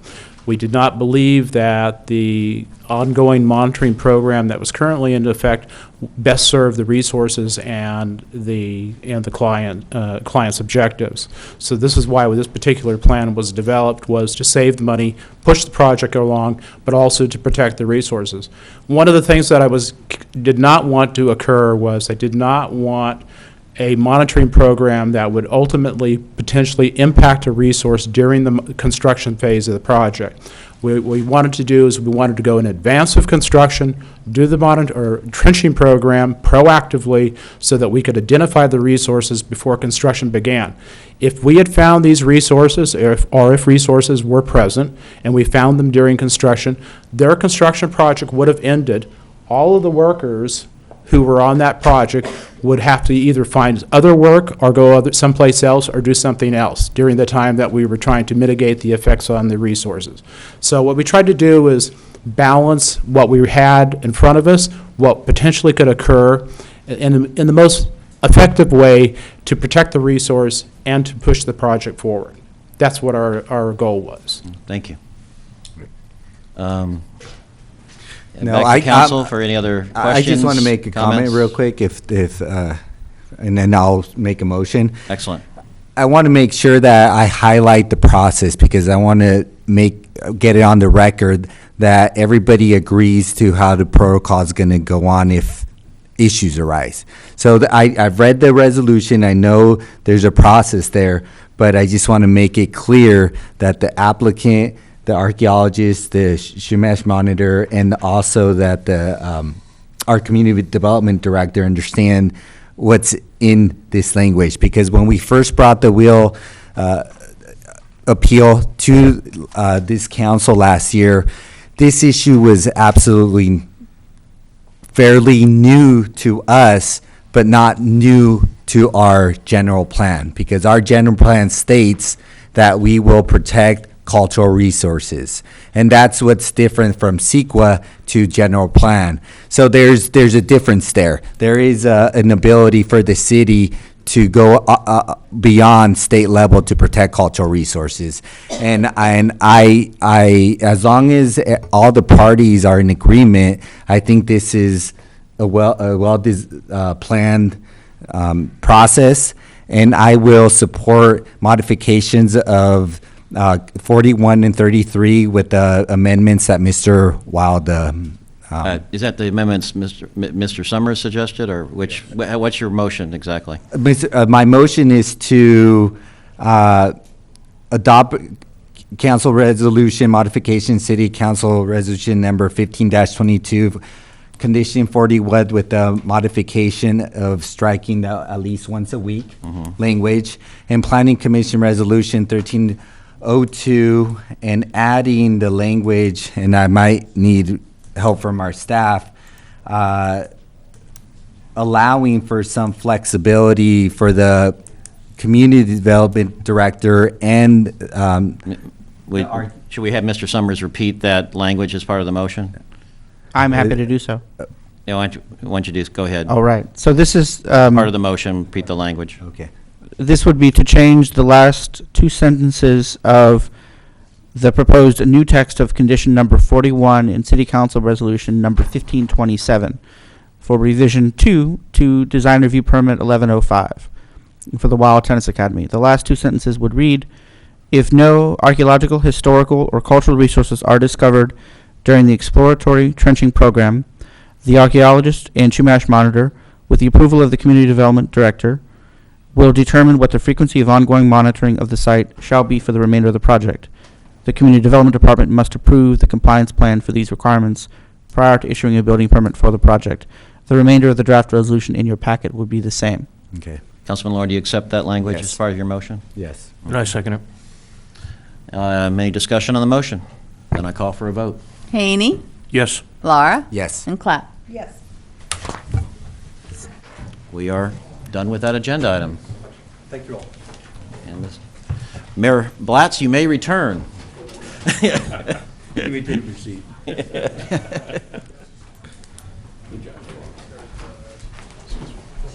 Okay, we got through that.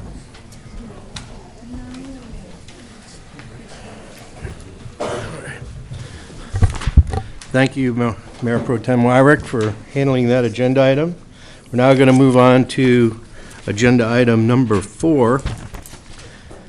And this is a discussion item.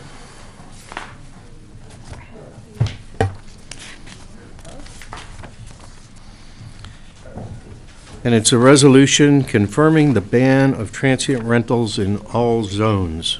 Mr. Clark? Thank you. And Mayor and council members, I just note that we did amend the title of the agenda to include enforcement. So at the January 12th, 2016 meeting, the council voted to confirm the existing ban on transient rental of residential properties in all zones. They also directed the city attorney to prepare a resolution confirming the ban. So transient rental is the renting of a property for a period of less than 30 consecutive days.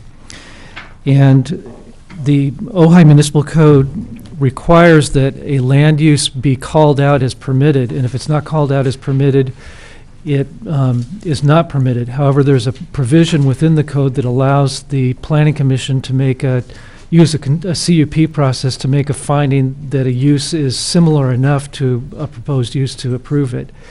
So one thing this resolution does is it determines that that type of determination can't be made for transient rentals.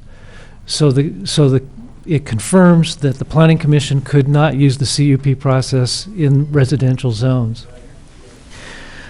There's also a provision in the VMU zone that allows for bed and breakfasts, and there was quite a bit of confusion about whether you could just call a transient rental of a residential home in the VMU zone a bed and breakfast. And the resolution clarifies that the definition of a bed and breakfast is fairly robust. It has parking requirements, ADA access requirements, and things like that that would have to be made, as well as obtaining a CUP for the bed and breakfast.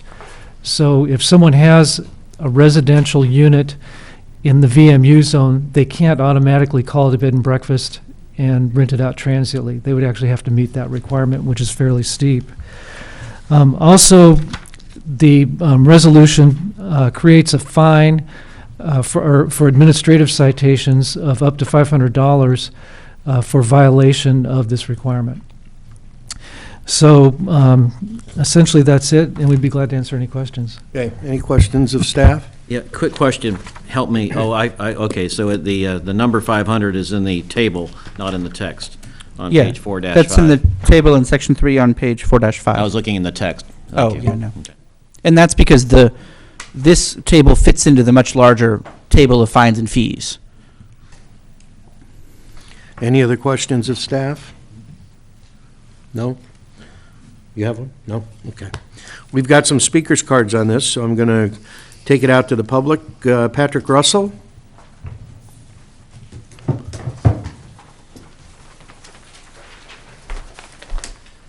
Good evening, Mr. Mayor and council members. My name is Patrick Russell, and I would like to pass comment on the City Council's recent decision to ban all short-term vacation rentals in Ojai.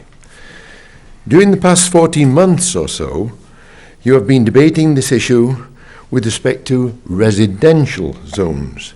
Absolutely no mention of village mixed use. As a 5-year Ojai resident living in village mixed use, I am saddened that our democratic process has completely disregarded our interests.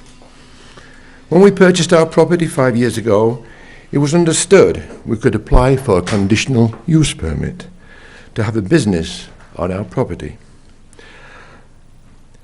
I asked the council, what is the difference to impacting our neighbourhoods between a guest spending 2 nights in a hosted vacation rental with off-street parking to a guest staying for the weekend in a bed and breakfast, the latter of which I understand is allowed in VMU, although I just noted from Mr. Clark that a bed and breakfast is required to conform to ADA rules. I did check the city's planning website. I found absolutely no reference to the bed and breakfast requirements to ADA compliance. Whether you are conjuring up something new, I don't know, but it's not on the website right now. You are unfairly discriminating as to the type of business we're allowed to consider. Please reconsider your ban. Thank you. Thank you. Rex Cotchell?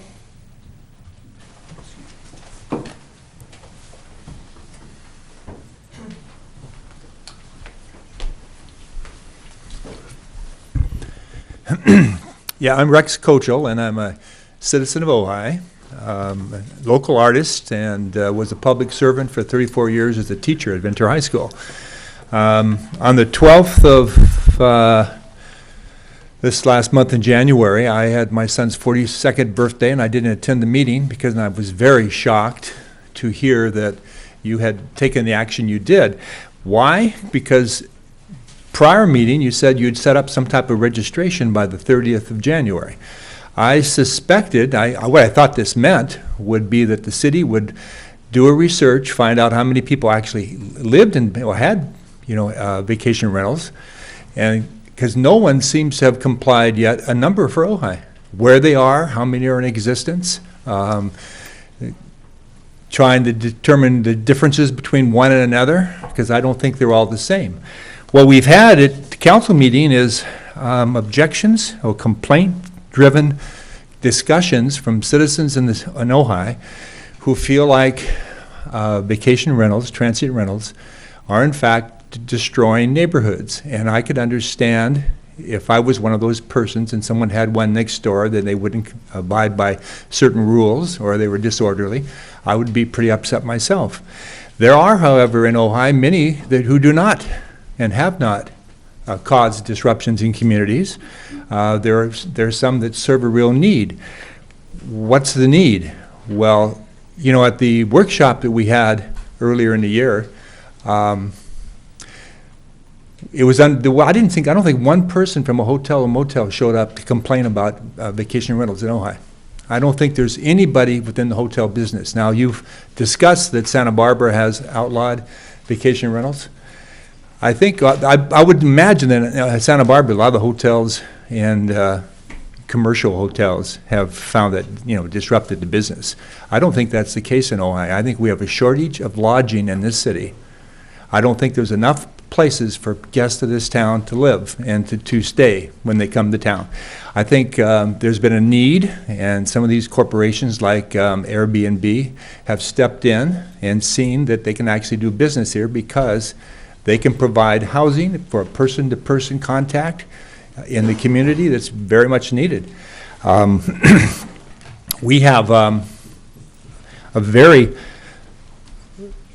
good publicity in this city for events. I know that you recognize that because there was a time when you proposed that you'd be lenient with Airbnbs or with vacation rentals during the 4 legacy events. I would argue that there's more things going on in this city than legacy events. There's activities all year round, and there's guests coming to this town. We've had the business community turn around and say that a good portion of their business comes from tourists in the town. Now, I know there's an element in this city that wants the whole city to return to what it was 25, 30 years ago. You want this quiet little village. I don't think that quiet little village exists anymore. I think you're really irrational when you do it, and I don't think the approach that the council is taking is balanced or reasonable. Why? Well, for one, I think there's many services provided by vacation rentals, needed services in the town. People come to this valley because it's beautiful. They come here for world-class events that are occurring here in this city.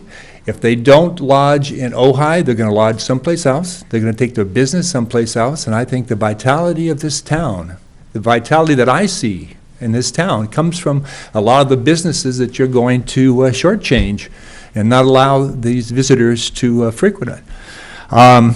Please wrap it up. I don't see anything wrong, by the way, with somebody. At the last meeting, somebody said, or previous meeting, that if someone didn't have a place to stay, then they should rent a room in some of these places where people have rooms for transient rentals. I don't think somebody wants somebody living in your, it's different having somebody from a yoga crypt come and spend a couple of days than having somebody come and live in your house full time.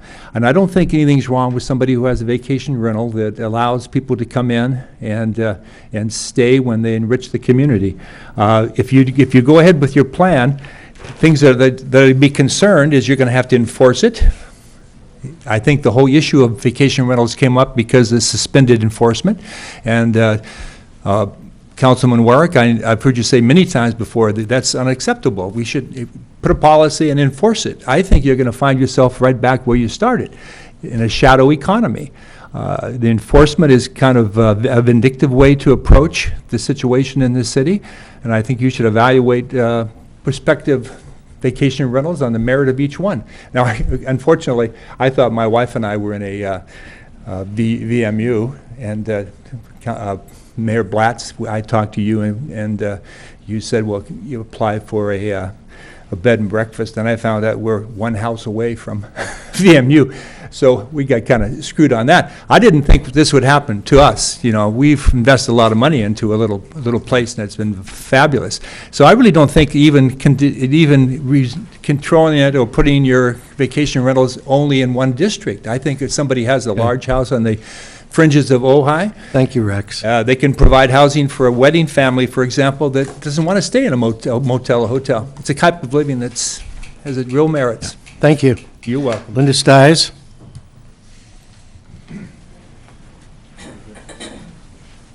Or is it Stees? Stice. Linda Stice. I just wanted you to know that your decision to completely ban short-term rentals and not even work with us in implementing some good regulations has been heartbreaking for me and the other owners and many of our guests. I believe you took the easy way out and were swayed by a handful of outspoken individuals, and that your decision is not a consensus of the population. We owners are not criminals.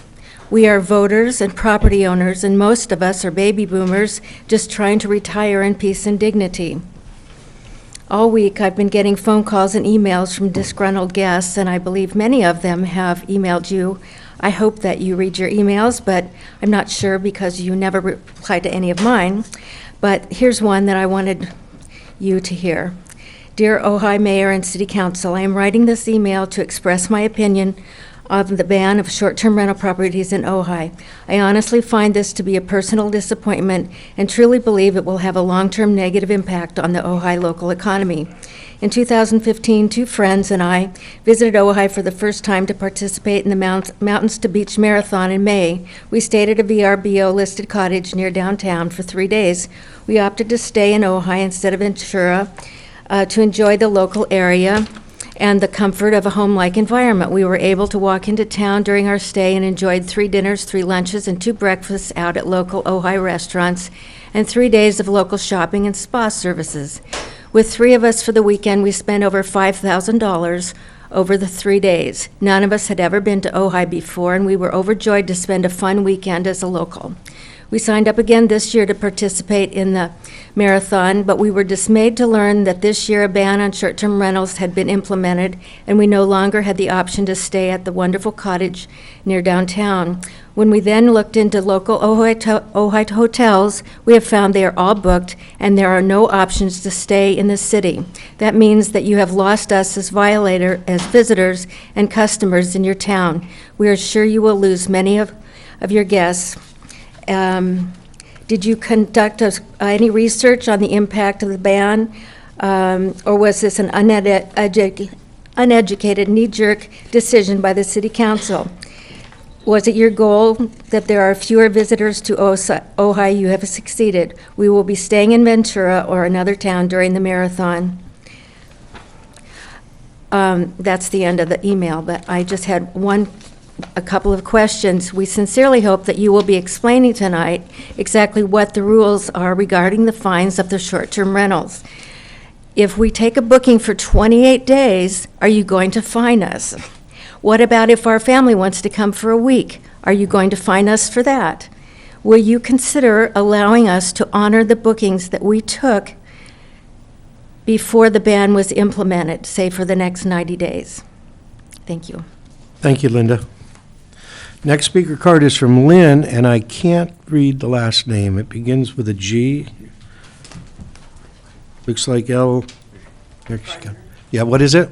Gardner. Oh, Gardner. My name is Lynn Gardner, and I am a long-time Ojai resident. I am a homeowner with a short-term rental. And 2.5 years ago, I came to the City Council and I applied for a business license, and I have been paying 11% bed tax to this city. So, with that being said, I was asked to be part of the focus group that you put together with Bill and Betsy Clapp. And during those 8 months of meetings, we discussed many pros and many cons and went around and around. And to my disappointment in this committee, that the report that was provided to all of you had no pros at all. So with that being said, bed tax alone, last year, 2015, I paid over $5,000 to the city. So if it's illegal and you're going to ban it, are you going to return my money? And you can do the math. 11% of that, I made over $50,000 from outside tourists. And they also spent money in their restaurants, in our grocery stores, in our retail shops. And so I really don't think you guys are taking this serious. I think there can be a win-win. I proposed many solutions in those meetings to make it be a win-win, but none of that has been talked about in any of these meetings. So with that being said, I would really like to see the city come up with a win-win that works for everybody. Thank you. Thank you, Lynn. I have a question of staff with regard to that. Or what zone are you in? I am in residential. Okay. And we issued a business license for a short-term rental in a residential? I believe that one TOT return was issued, and so we have been collecting from one. However, that doesn't constitute approval of the use. Tax collection and legal, collection of taxes and the legality of the use are two independent issues. Okay, well, you guys issued me a business license, and you call me when I'm late. Collecting Okay. the taxes does not legalize it does not legalize the use under the zoning code. There are two different issues with an independent basis. My question is, well, hold on, everybody, that's a legal question, and it's true. It may not seem logical, but it is true. My question is, did you get a business license to operate a short-term rental in your Yes. property? Yes. Thank you. Chris Gardner?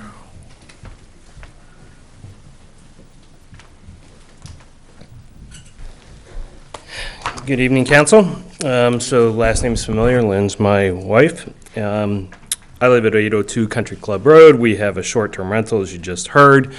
And Lynn and I have been watching, I guess I've been watching, she's been participating with several of the council members on short-term rentals. I've been watching from a distance. I came to talk tonight because I'm concerned about the path you took on the 12th, which, proposed a resolution that goes much farther than the actual focus group gave you a recommendation on. So I watched your video, couldn't attend, watched it just last night, actually, and was pretty stunned with the result. So I have issues with the resolution, obviously. I think there are a place for short-term rentals. I think regulation is wise. I think you could actually get the industry to self-regulate very efficiently. But actually I have more concerns with the flawed process that this city council goes through to get to that resolution. So your rapid change in direction on the 12th and the final outcome, I think, are very consistent with a pattern you see in this council to overweight the input from very few, very loud participants in this organization, in this meeting. There's very little fact-finding from city management or from the council in any way on these discussion items. So a good example, several were presented here tonight, the survey. There was a focus group for 8 months. No one in the focus group took any agendas, or they never had an agenda. They never took notes. The report that was published, as Lynn stated, was, I think, severely edited to the negative, did not include any of the positives. We heard from one other short-term rental today already about the economic impact. No one even asked us for our economic records. We're paying bed tax. You have one good example of what one short-term rental does in the city. No one even pulled the data for that. Let me give you some facts, my estimates of what it is to your city. I have not seen an analysis of this from anyone in city government as of yet. Loss of bed tax, $200,000 to $400,000 per year to the city. Loss of other business revenue in Ojai, restaurants, retail, spas. You heard one person say a couple or maybe 4 people spent $1,500. People are spending more in other businesses than they're spending in the hotel or in the short-term rentals. My estimate, $3 to $5 million a year of business impact to this city. Revenue impact to the average business, assuming there's 40 to 60 businesses maybe in the city that get the majority of that impact, $30,000 to $80,000 per year. Wages that we pay to people who we pay very well, people like maids, handymen, gardeners, etc., probably $300,000 to $500,000 per year. And we pay much better than the hotels. We pay much better than the local spas. So I think it's a shame the council has chosen to, quote, solve this, quote, problem by putting in a ban will have such a potentially huge economic impact to this city without even doing the most basic analysis of what that impact is. I did this analysis in an hour today at lunch. I can give you some of the data I used. It's a simple thing to do. It doesn't get you a perfect answer, but it gets an answer better than anything I've heard from this government. So I'd ask you to reconsider. Thank you. Thank you, Chris. Barbara Bowman?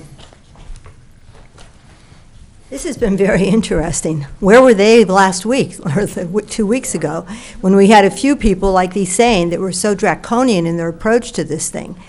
I liked what you said about everybody being so vilified, one side or the other. And the truth is that people have gotten up here and spoke. They went to school here. Their children went to school here. They're citizens like everybody else. Also, mixed village use. If you remember, we were trying to get work and live. Remember how we made Lois Rice go through that whole thing when she built the condominiums? They had to have work and live. I mean, I'm sitting with a commercial piece of property that's been everything from a spa to a bookstore to a gift store to everything, and now you're saying it can't be commercial anymore, basically. I mean, it is a little draconian. And also, when you think of the people that were renting out their room, such terrible comments were made.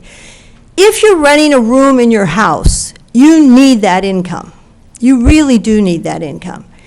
And if you're renting a room in your house and you say, well, forget it, you can just have someone move in permanently. Number one, you're going to get 1/10 of the income, and you have to have someone in your home permanently.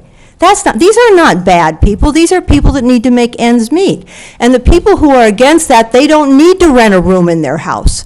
They don't need to have someone live with them permanently. So it's very unfair for them to make the comments about other citizens of Ojai who need. And in talking about Airbnb and VRBO being these big commercial enterprises that are coming in and taking care over Ojai, it's the first time I've seen a large company facilitate little people. That large company facilitates all these people running advertisements to approach people around the world that they have something they can rent. And you were talking about having income or having new jobs. Well, here's a wonderful job. This job does not pollute. This lets somebody work from their home. I mean, it creates all kinds of industry. It's a huge industry, and it's a non-polluting, I don't want manufacturing industry here in Ojai. This is a non-polluting. But let's say if you stick with what you're going to do and stick with what I think was a very bad decision, and I think it was one that was done very offhanded. If you're going to do that, you have to give people a chance to unwind. You have to give them at least 6 months until after the music festival. They have collected money. All those people that are coming to the music festival that have rented rooms, they're supposed to call them. It's the most important festival we have and say, I'm sorry, you no longer have a room. Scramble, find one. You need people to be able to wind down. You don't just tell them you can't do this anymore. And all those people that rent rooms, you don't think they need that money or they wouldn't rent a room in their house?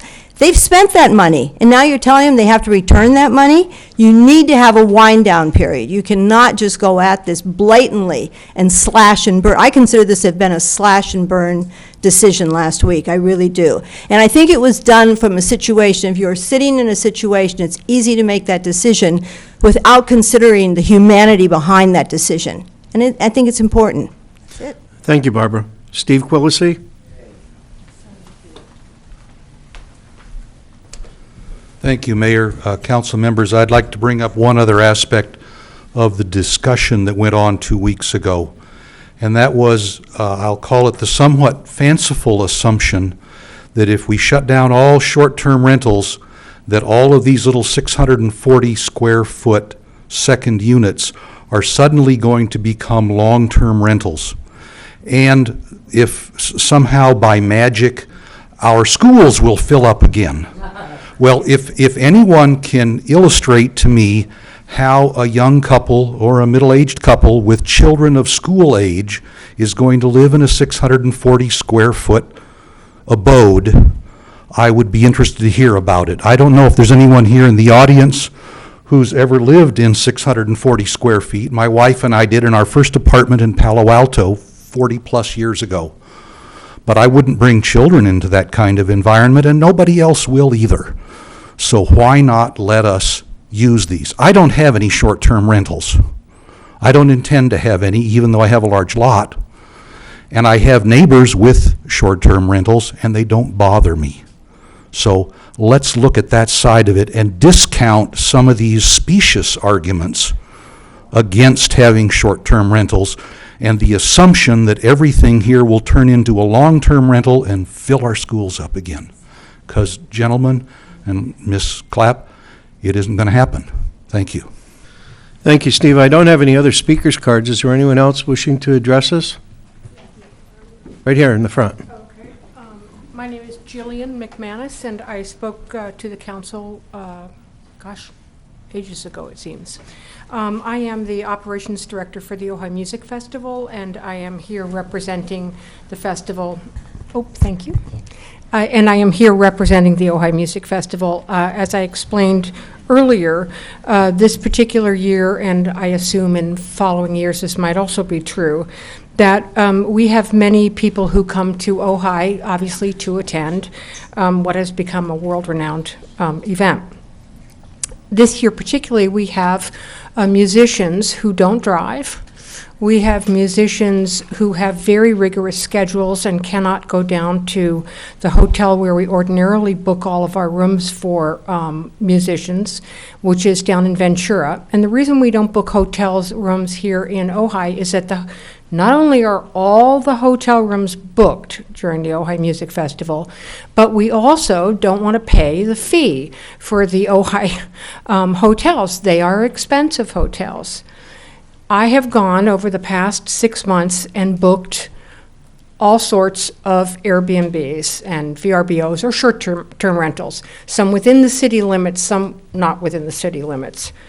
Each of the owners that I have spoken to have been highly responsible people. They have lovely units. They are good people. I don't believe, although I can't obviously tell you, that they are a disturbance to their neighbors. I booked many of these places. I am now in the position where I'm going to have to backpedal on this. I believe that when I spoke to the council a month or two ago, I can't remember when it was, that I was kind of given the I believe I was given the go-ahead by then Mayor Lara and Mr. Wyrick, because I asked very directly of the council, what should I do? So I feel like two things. A, this year, the music festival very much needs rooms for their musicians. But secondly, I think that many events happen in Ojai where, during weekends or during the week, like the yoga crib, like the tennis tournament, where there is a tremendous demand for rooms and accommodations here in Ojai. And there should be some sort of moderation in the council's review of short-term rentals in Ojai. So thank you very much for listening. Thank you. Dale?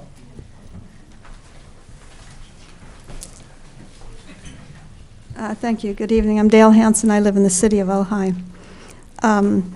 There's so much to be said about this issue. I was part of that committee too. And yes, Lynn is correct. There were some people arguing in favor of vacation rentals, but the great majority of us were not arguing in favor of them. I also am happy that Steve Quillisi does not have a problem with the vacation rental next door to him, but many people do. And I live in a neighborhood where there are vacation rentals and there are problems. A lot of, well, I won't go into it, it's just a lot of noise that goes on way past bedtime hours. I'm all for giving the music festival or the people that rent it for the music festival wind down time. I think that's a sensible thing to do, and I'm all for that. But there's no question that vacation rentals hurt our community. As a real estate agent, I have people walking in my office, I've said this so many times, I feel like it's a mantra, wanting a rental, and it's always been hard to rent in Ojai. But now, in the last 4 or 5 years, it's almost impossible. If a family is here, if they come to Ojai and they can't afford to buy a home, they can't afford to rent if they can find a rental. And I'm not talking about a family moving into a 640 square feet. I'm talking just finding a house, an apartment, whatever. It's almost impossible. So I think we need to confirm the ban, and I'm sorry that it upset so many people, but I just think that that's what we need to do. It's always been illegal, and we're just confirming that, and I think we need to find a way to enforce it, and I know that that's not an easy thing, but it can be done. I don't like putting neighbors against neighbors. There are other ways to do it. It's been discussed, and maybe that's what we really need to look at. Thank you. Thank you, Dale. Anyone else? Yes. I'll get to you next. My name is Aubrey Balkin. I live just outside the city, but in Ojai. I did a lot of research before moving here, which was a little over a year ago. And what attracted me to buy a house here was that Ojai has this really rich cultural life, in addition to being in a community of an agricultural community. And what I read is that Ojai was actually one of the first things beyond the oil was it was a vacation place. It was a place for people who came here from some of the big cities around, and I think by having this ban, we are going to put Ojai change the city much more rapidly than we think. This short-term vacation rental goes back way back in time. It's not just Airbnb. And the very nature of the city, you can't have these kinds of festivals that are developing here that people want. And people love to be in a city in a way that they actually feel like they live in the city by living in some of these vacation rentals and the kind of services that the hosts provide. I know that there are lots of issues with it. It can change a neighborhood into a party environment as opposed to a residential environment, and that can be solved. By having a complete ban is not to look at where not just where the history of the city is, but where the future of the city.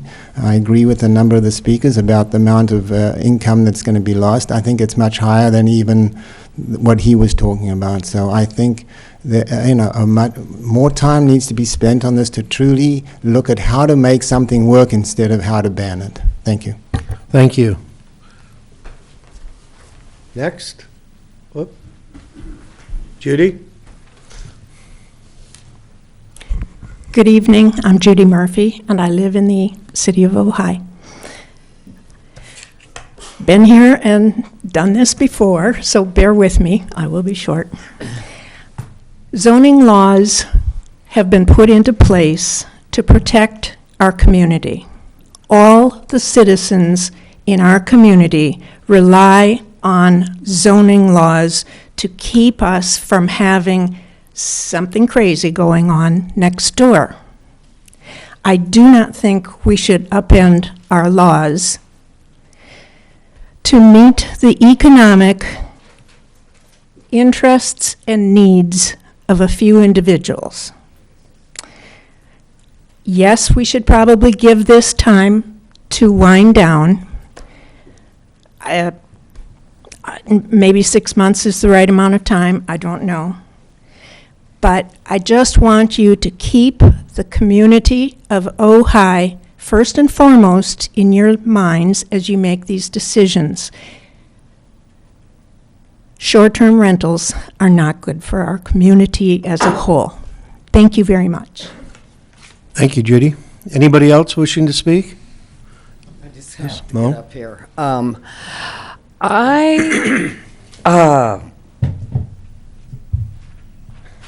at a loss of words. I think one thing that Barbara Bowman stated about, I have a couple of friends that their kids have grown, they've gone, they've got a house, they rent a room here and there on Airbnb. They need this income. They don't want to sell their home, and they've got their home that is just, it's a 4-bedroom, a 3-bedroom. They're using 1 bedroom. They don't want a full-time rental person. They wouldn't get the money that they could get on Airbnb. I think that it was a rush. I was here at the last city council, and I think it was a rushed decision. I think that maybe looking at a grid, somebody brought up, does this council know exactly how many Airbnbs there are, how many single bedrooms that are rented out for that. This was also brought up, and I don't know what the outcome of it was, about renting a room. If the person that owned the house was on property. It's still going through an Airbnb, but I don't think it's going to go back the 20 years, the 30 years. I've been here for 32 years, and I don't think it's going to roll back. I don't think the rents are going to roll back. I don't think it's going to be. When I first rented on Montgomery, I paid $125 for a two-bedroom duplex. That two-bedroom duplex right now rents for $1,350. It's not going to change. I don't think that there might be a shortage on rentals. There's too many activities, too many visitors that come that support this economy. I think there has to be some kind of legislation for, people want to pay the TOT tax. They want to have a business license. They want to do it right. If there's parties, I don't know. There just has to be a better way than absolutely not. That's my thought. Thank you. Anybody else? Dennis?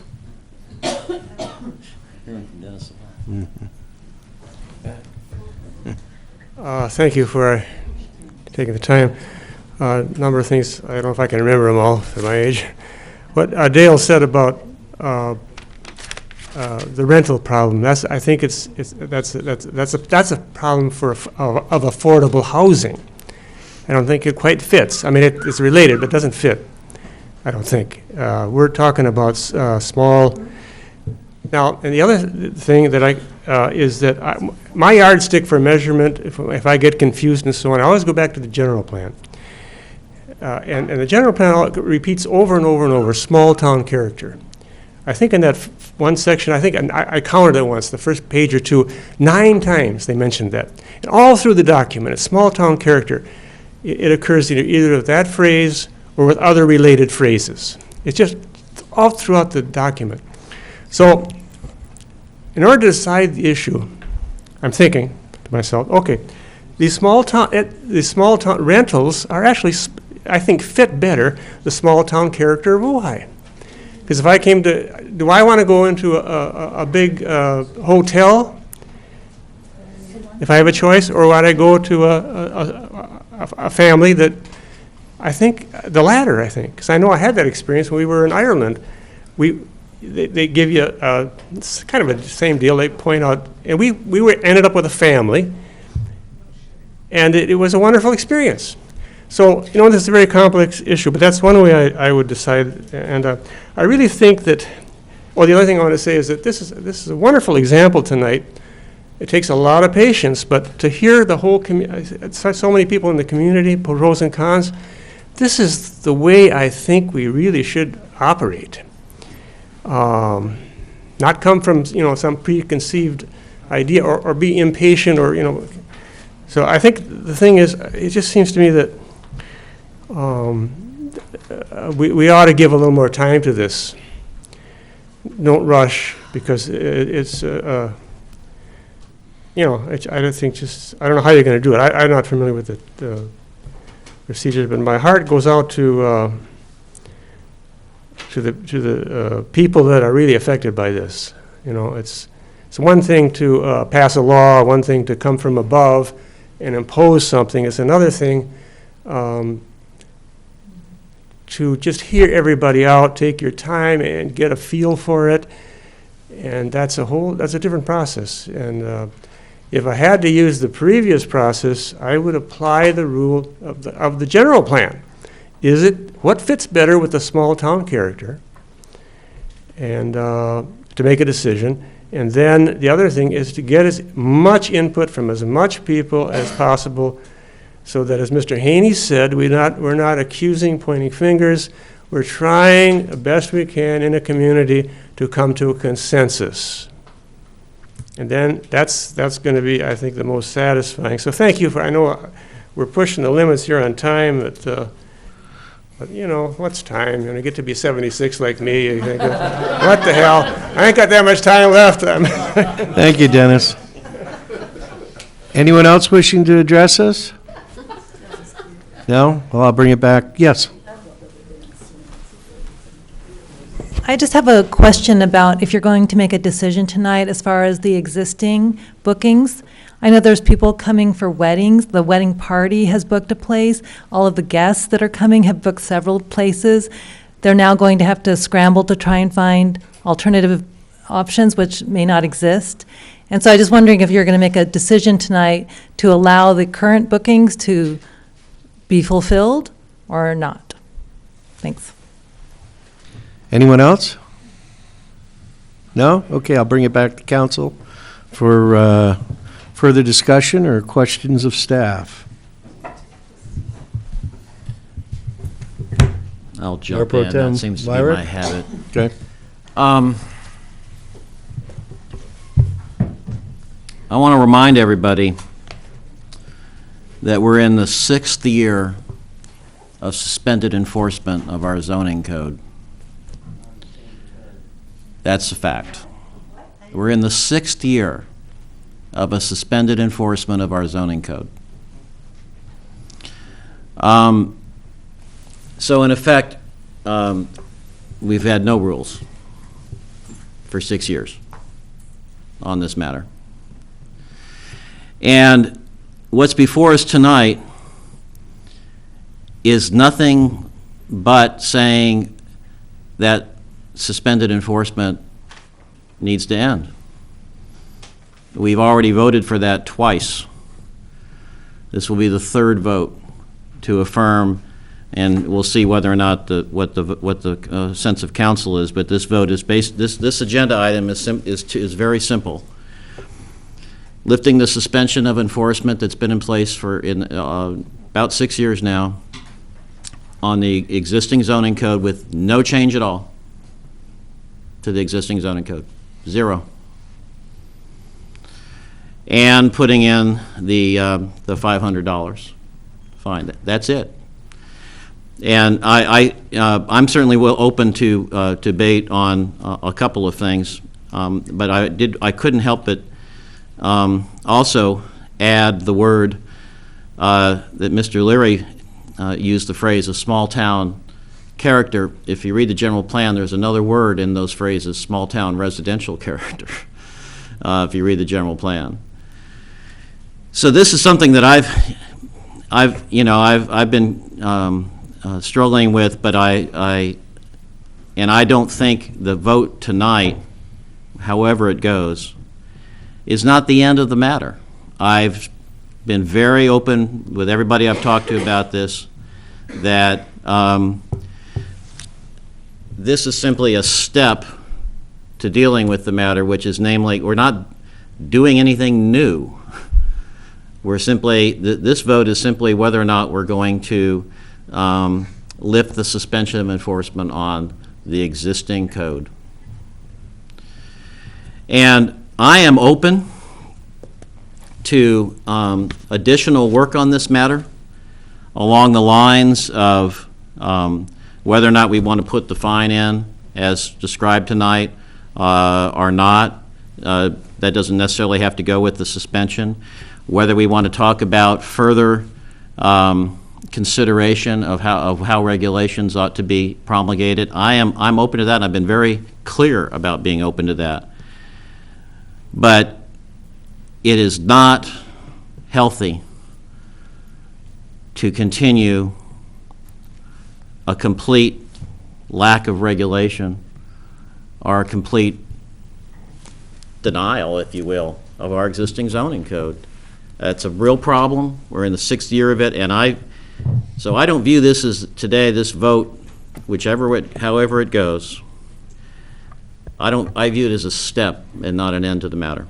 And I think, for example, ideas about phase-ins or special consideration, I'm open to discussion, but I think that the important thing is that we we end the period of many years of basically ignoring our zoning code. Thank you. Councilman Lara? Thank you, Mayor Blatson. I appreciate you guys coming out. It seems like there's always different groups coming in different days. So this is a matter that has been with this council for at least a little bit over a year that we decided to work on this. And I know to some it might seem that we came to just a sudden decision, but in my mind, I played a lot of scenarios. I've done a lot of reading of different ordinances from different cities, which includes various reasons of pros and cons to vacation rental. And personally, I have nothing against vacation rentals. What I look at, and I know that people would argue that we need to do more analysis on different economic feasibility of how that impacts the city, but at the same time, I mean, if you're going to open up that Pandora box, we need to really do investigation of how much each hotel brings to this economy, how much each people that are visiting family members really contribute to the town, because if you're going to justify that, vacation rentals have a huge impact on the tourists. I want to see all the numbers and see where that whole pie, how that's all constructed. So there's a lot of issues that go both ways. The issue that is dear that really changed my mind was I looked at the housing units here in Ojai, and there's many needs for rentals. There's many needs for tourists here. And we talk about a balanced approach. Well, if we decide to allow vacation rentals, we're going with one side. We're not addressing the other side. I have a real issue with that, and it's more complex because there's other mandates that could have serious repercussions on our local city. And that has to do with our general plan and with the housing element. So there's other levels of implications here that I would, if you would love to talk about, I can, but I don't think it's appropriate at this time. So there's actually a lot of work that we've done, I think, at this council as looking at every single issue that comes up with vacation rentals. But at the end of the day, we have a limited amount of housing here in Ojai, and we rarely build. So to start giving or start allowing for those rentals to be used as tourist units, I don't think we're doing a service to our zoning laws. If we're really going to do that, we got to look at the whole thing. And I think that right now, it is important that we abide to our zoning laws, and I think that it's the best thing to keeping the Ojai small town character.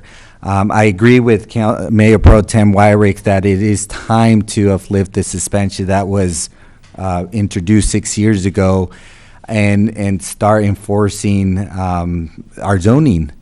And I think that if people are serious about creating units for tourists, let's bring those creative ideas to the table and look at the whole vision of Ojai, not just a sector of what makes our tourist town. I think we need to look at the whole picture if we're really serious about it. And that's my take on it, and that's why I'm still going to stand with my vote of 2 weeks ago and start talking about the resolution confirming the ban of transient rentals in all zones. Have anything? You know, we had this discussion and we had this debate, and I don't know if it serves any purpose to continue it. That's not what's before us tonight. I think if we wanted to address anything, it would be how we can phase this in versus it being a cold turkey act. I just think it's again, someone brought up use the word humanity, and I just think it just makes sense that if someone has set in motion the rental of their facility or their house, and it's 2 or 3 months out, let's just wind it down. And then I'm also I'm happy to hear Pro Tem Wyrick talk about maybe coming back and addressing some other issues in the VMU, or maybe addressing some things in commercial, or maybe even looking at some overlays. So I don't think it's over by any stretch of the imagination.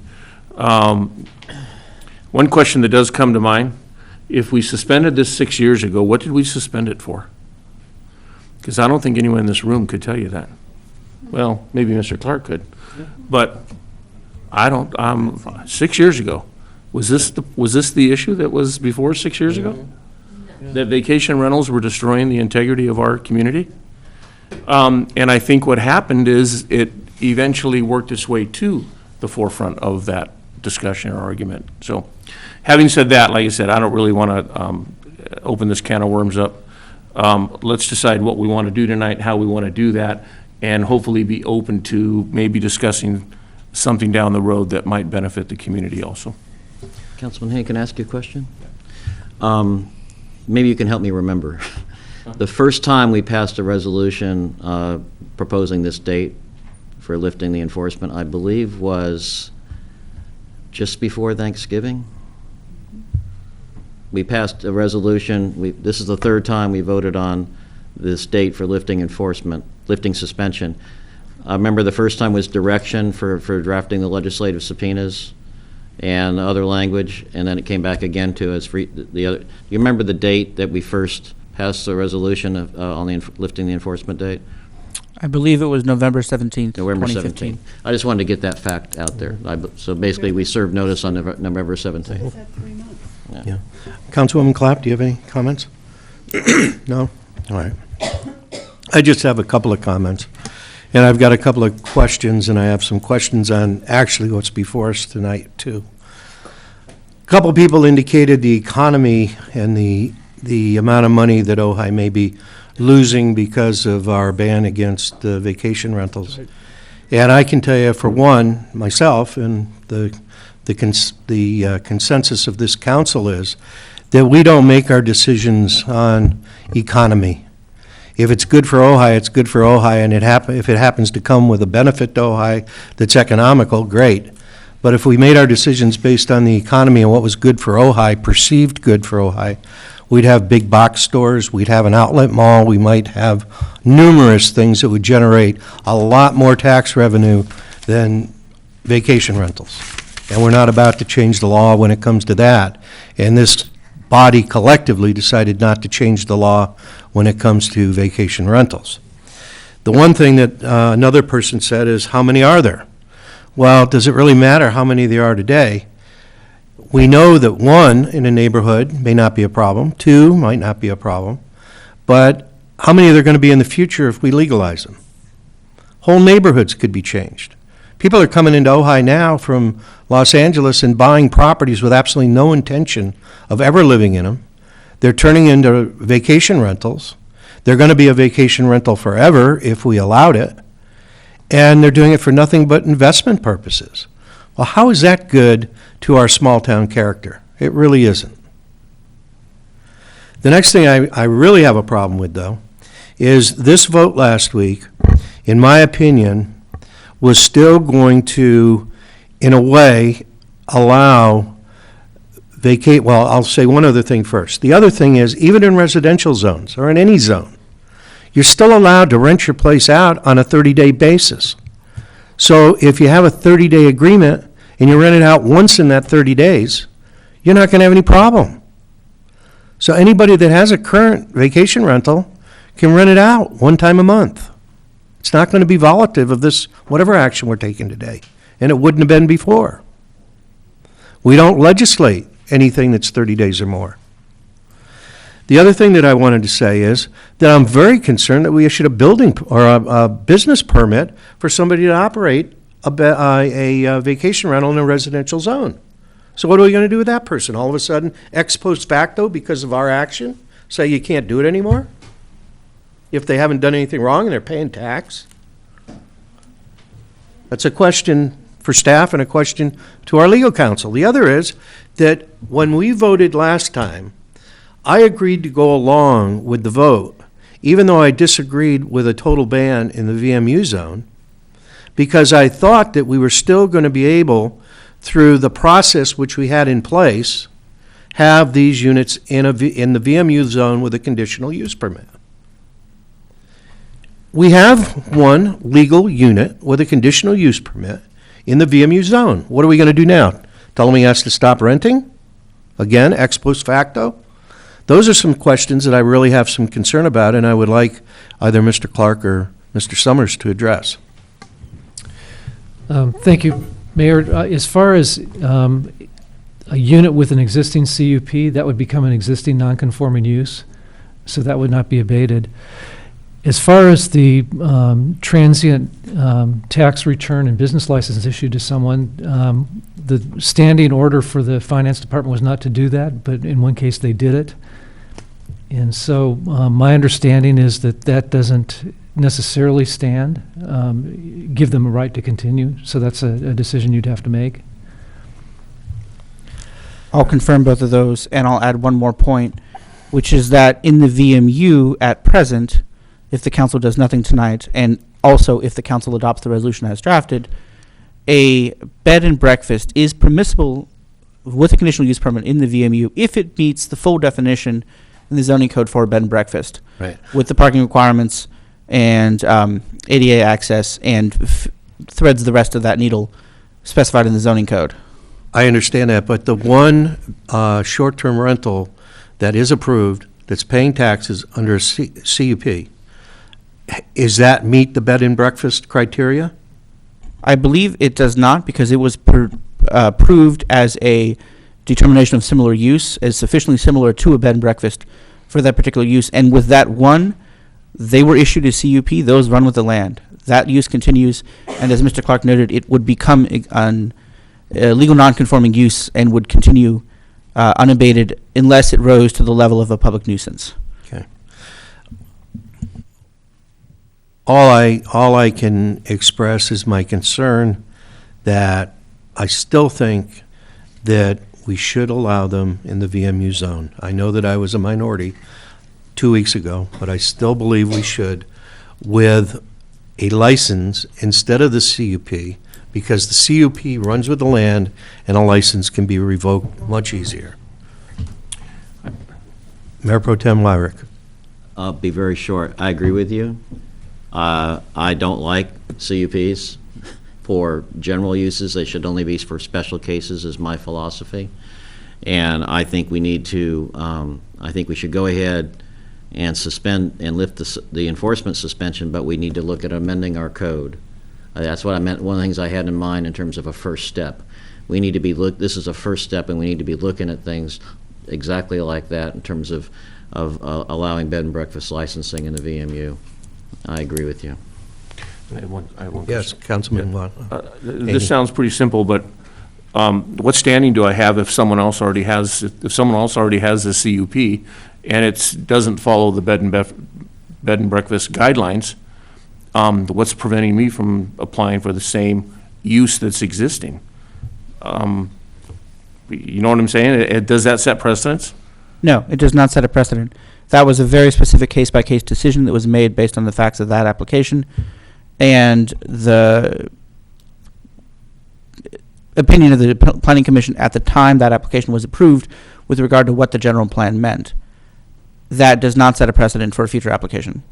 Each application, we process applications as they are received. If someone applies for a determination of similar use tomorrow without the council doing anything tonight, it's possible. It would go to the Planning Commission. There would not be a director decision. And it would be up to the Planning Commission to determine whether or not they could indeed show that they were sufficiently similar to that use, given the general plan's requirements. With the draft resolution before you tonight would curtail that by having the council declare in page 44, section 2, subsection A, last sentence, that short-term vacation or transient rentals are inconsistent with the general plan in residential areas. This language would foreclose that path definitively. Okay. Just to respond to you, Mayor Blatz and Mayor Pro Tem Wyrick, I know it's not an agenda to talk about possibly amending our zoning code in the VMU, but I do have particular issues about allowing, if we were to allow vacation rentals in that zone with the license, because again, our limited units in that zone, and the fact that a license regiment would bypass a lot of things that you would need to prove in the CUP, and the CUP is a lot steeper to get than the license. Mr. Mayor? Yes, Councilwoman Clapp. Also, the VMU was created back in the VMU craze days, and it's really rather large and encompasses a huge number of small residential homes. It's really an excessively large VMU, so that would have to be addressed as well. I think that we should just stick with the bed and breakfast. If somebody wants to become a hotelier, that opportunity is available to them in that zone, and there's a procedure to do it, and we're not depriving anybody of the ability to be a hotelier if they want. I think that that's the method in which we have now set in place to be able to do that is well written, and I'm more than happy to continue with our current policy. Well, keep in mind, our current policy says you can have a short-term rental in a VMU zone with a CUP. No, it does not. If you meet that narrow definition. Yes. Not any short-term rental. That's correct. And most, It doesn't say anywhere in the language that short-term rental is allowed. Where does it say that in the language? bed and breakfast isn't allowed use in the VMU. Thank you. Some short-term rentals can qualify as a bed and breakfast, not all. Many will not be able to meet the parking standard in particular. Correct. The parking But it standard. does not say anywhere in our municipal code that a short-term rental is allowed in the VMU. That is a Correct? correct statement. What Okay. What is allowed is a bed and breakfast if Correct. it meets the definition. If it meets the definition of, and the requirements of a bed and breakfast. And I'll note, just for the record, or those that didn't get a chance to review the staff report and resolution, the language governing bed and breakfast is in particular in section 10-2.3602, which is the definition. The particular standards for bed and breakfast are in section 10-2.1703, and the parking requirements are in section 10-2.1405. Those citations are on page 44 of attachment A, and the parking requirements are 1 space per guest room plus 2 parking spaces for the required resident family. Bed and breakfast cannot be unhosted. There must be a resident family and permanent residence. Parking spaces cannot be, Oh, correct. They cannot be in the front setback, which means you have to have it past your driveway in most places. Just to clarify it, though, we have one legal unit that's a, quote, short-term rental in the VMU zone with a CUP. Yes, and that one doesn't meet that definition, but it was approved anyway.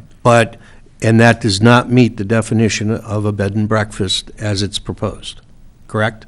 As it exists now. Yes.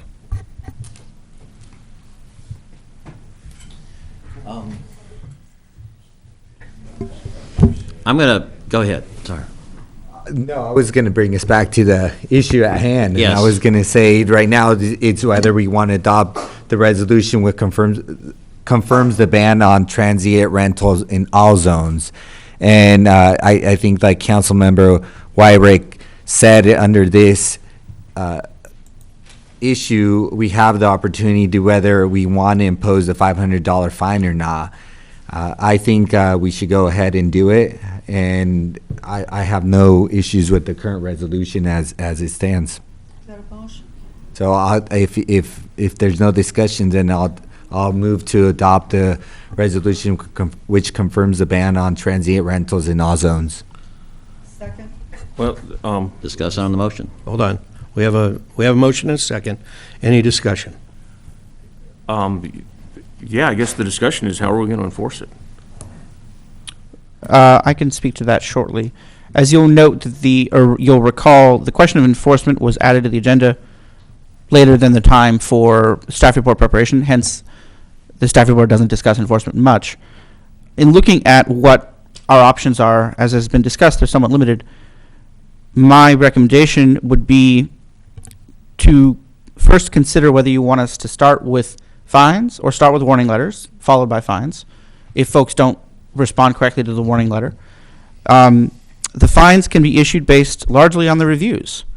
Just today, I looked on Airbnb in Ojai, narrowed the map to what I know is the city and not the county that advertises as Ojai, and one property had 6 reviews in October. The most reviews you could have for a legal short-term rental, excepting the one that has the permit, would be 3 in a month. The first day, 30 days in the middle, and the last day. Because you can have any rental for any lease contract for 30 days or longer is legal, period. A month with 6 reviews, where it advertises 1 bedroom, almost certainly does not meet that standard. That would be sufficient evidence, given the standards of review at issue in an administrative citation, which are civil standards, preponderance of the evidence, to issue a fine with connecting that review to a known property, which I would expect the code enforcement staff would be able to connect the information provided. In that case, it referenced a particular location in the city and had a photo of the exterior. Connect that with someone who knows the town. They'd be able to connect that together, get a name and an address. That alone is sufficient evidence to issue an administrative citation and a $1,500 fine, giving them the benefit of the doubt. Six reviews, at most 3 could be legal. Fine them $1,500. See what their response is. The council could also start with fining $3,000 and let it be walked down based on what they come back with. Administrative citations are provided for under Title I, Chapter 6, and they're issued by the Code and Compliance Officer, and they are appealable, of course, to a hearing officer selected by the city manager and then to a court. And so there is a check, of course, if a property owner wasn't in fact renting the property, they had friends staying, that's legal. If it's non-commercial, it's legal. They could produce evidence to that effect. In addition to the reviews, which would provide a fair amount of data, neighbor complaints, if they provide enough information, would provide either the sufficient data or else enough data to have the code compliance officer look at that property in particular. We have the legislative subpoenas that are in process for the existing sites.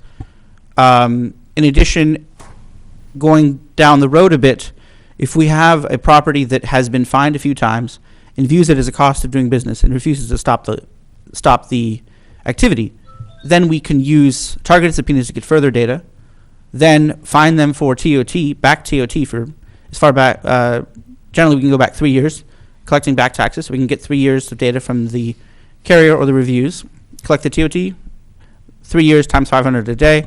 That'll be a fairly significant number. We can use that as leverage to then either just fine them at that amount or enter into a compliance agreement where they would agree to pay some portion of the fine deemed reasonable in return for ceasing the use going forward, which would give us the hook we would want to stop the use going forward. Then if they violate that agreement, that is enforceable as well. And the other long-run option would be on an appropriate record, injunctions, which would require civil case and convincing a court of the evidence. But on the right record, we could make that showing. Mr. Summers, let me just ask you, because we added the enforcement and the fines after the original agenda, do we want to do this in 2 motions? Do we want to lift the ban on transient rentals, the enforcement of rentals in all zones, as one motion, and then talk about the enforcement mechanism or the fines in another? I would recommend that one motion to adopt the current resolution, if that's within your desires, which would be the current resolution has 3 pieces: 1, confirming the existing ban; 2, adopting the fine; 3, lifting the suspension. That was already what was drafted in the staff report. Okay. I would suggest the second discussion would be a more detailed discussion of what lifting of the enforcement would look like.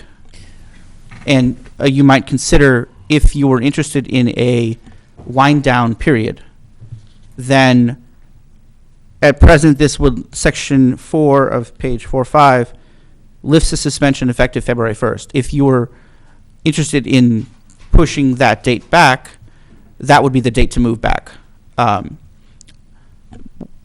Whether you're interested in doing that is, I have of a course, question. for you. But be recognized by the chair. Yes. If you deleted section 3 from this resolution, this is a question, not an advocacy, a question. Is there any current fine at all for this activity? If we deleted section 3, it would default to the default fine, Which is? $100 for the first violation, $150 for the second, and $300 for the third. $500 for after that. I understand. I'm simply asking. That would be the default. Okay, because I actually have a bit of an appetite for the chair's thought that the issue of our enforcement protocol is actually separate from the issue of lifting the suspension, in my mind. I know I don't have universal agreement on that, but I think they are two issues. You know, this was meant to affirm our intent to lift the suspension. I think that we may want to be looking at the enforcement mechanism separately. Understood. If that is the council's, as a whole's desire, then unless you adopt a fine tonight, It would be default. we would only be able to issue fines, still issue administrative citations, but it'd only be $100 for the first violation. Right, unless we took, that would be a matter of further deliberation. I just want to know, put that out there as a choice. Mr. Mayor. Yes, Councilwoman Clapp. May I suggest we proceed with this resolution and then direct staff to come back at a future agenda with suggestions for enforcement, other mechanisms for enforcement? I believe that the the motion motion's on before the us floor. right now includes the enforcement provisions. Yeah, and That are in this I would- resolution, right? Yes, but I would amend my motion. I think that enforcement is a separate issue, and I actually like Mayor Pro Tem Wyrick's suggestion about leaving out section 3 so we could talk about enforcement on different night. So on February 1st, there will be no enforcement? No. No, it goes on to default. So the misdemeanor is not going to be at 500. It's going to be Wouldn't be a misdemeanor. It would be a default infraction. Yeah. Would you accept that as an amendment to your motion, that we I delete would section accept 3 that. from the resolution? Who seconded Because it? I do think they're two separate issues. No, it has to be seconded, right? Yeah, but who was the The original? original seconder, I believe, was Councilwoman Clapp. Yeah. So it would be up to Councilwoman Clapp to accept the amendment to the motion, which goes against what she just articulated, so she may not accept that. Yes, In I which don't. case, the motion now is in need of a second. Right. The amended motion is not, the amendment is not accepted. My concern is, because I know how time has a tendency to drag. Okay. that Let's it's get a a- second first, because we're not going to discuss it If it without a dies for second. lack of a second, I mean, All right, what's your, fine. Is anybody willing to second the amended motion? Okay, dies for lack of a second. You want to renew the original motion, or anybody want to make a new motion? I'll renew the initial motion and see how. The original motion? Yeah. the original I'll motion. second. Any further discussion?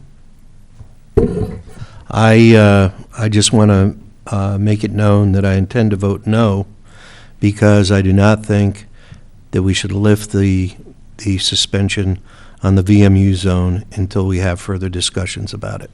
Roll call, please. Haney, I agree wholeheartedly with you, Mayor Blatt, so I'm going to vote no. Laura, Yes. Clapp, Yes. Wyrick, yes. Blatz. No. That's All right. 3 yes with 2 no's. Is there, You had a question about direction?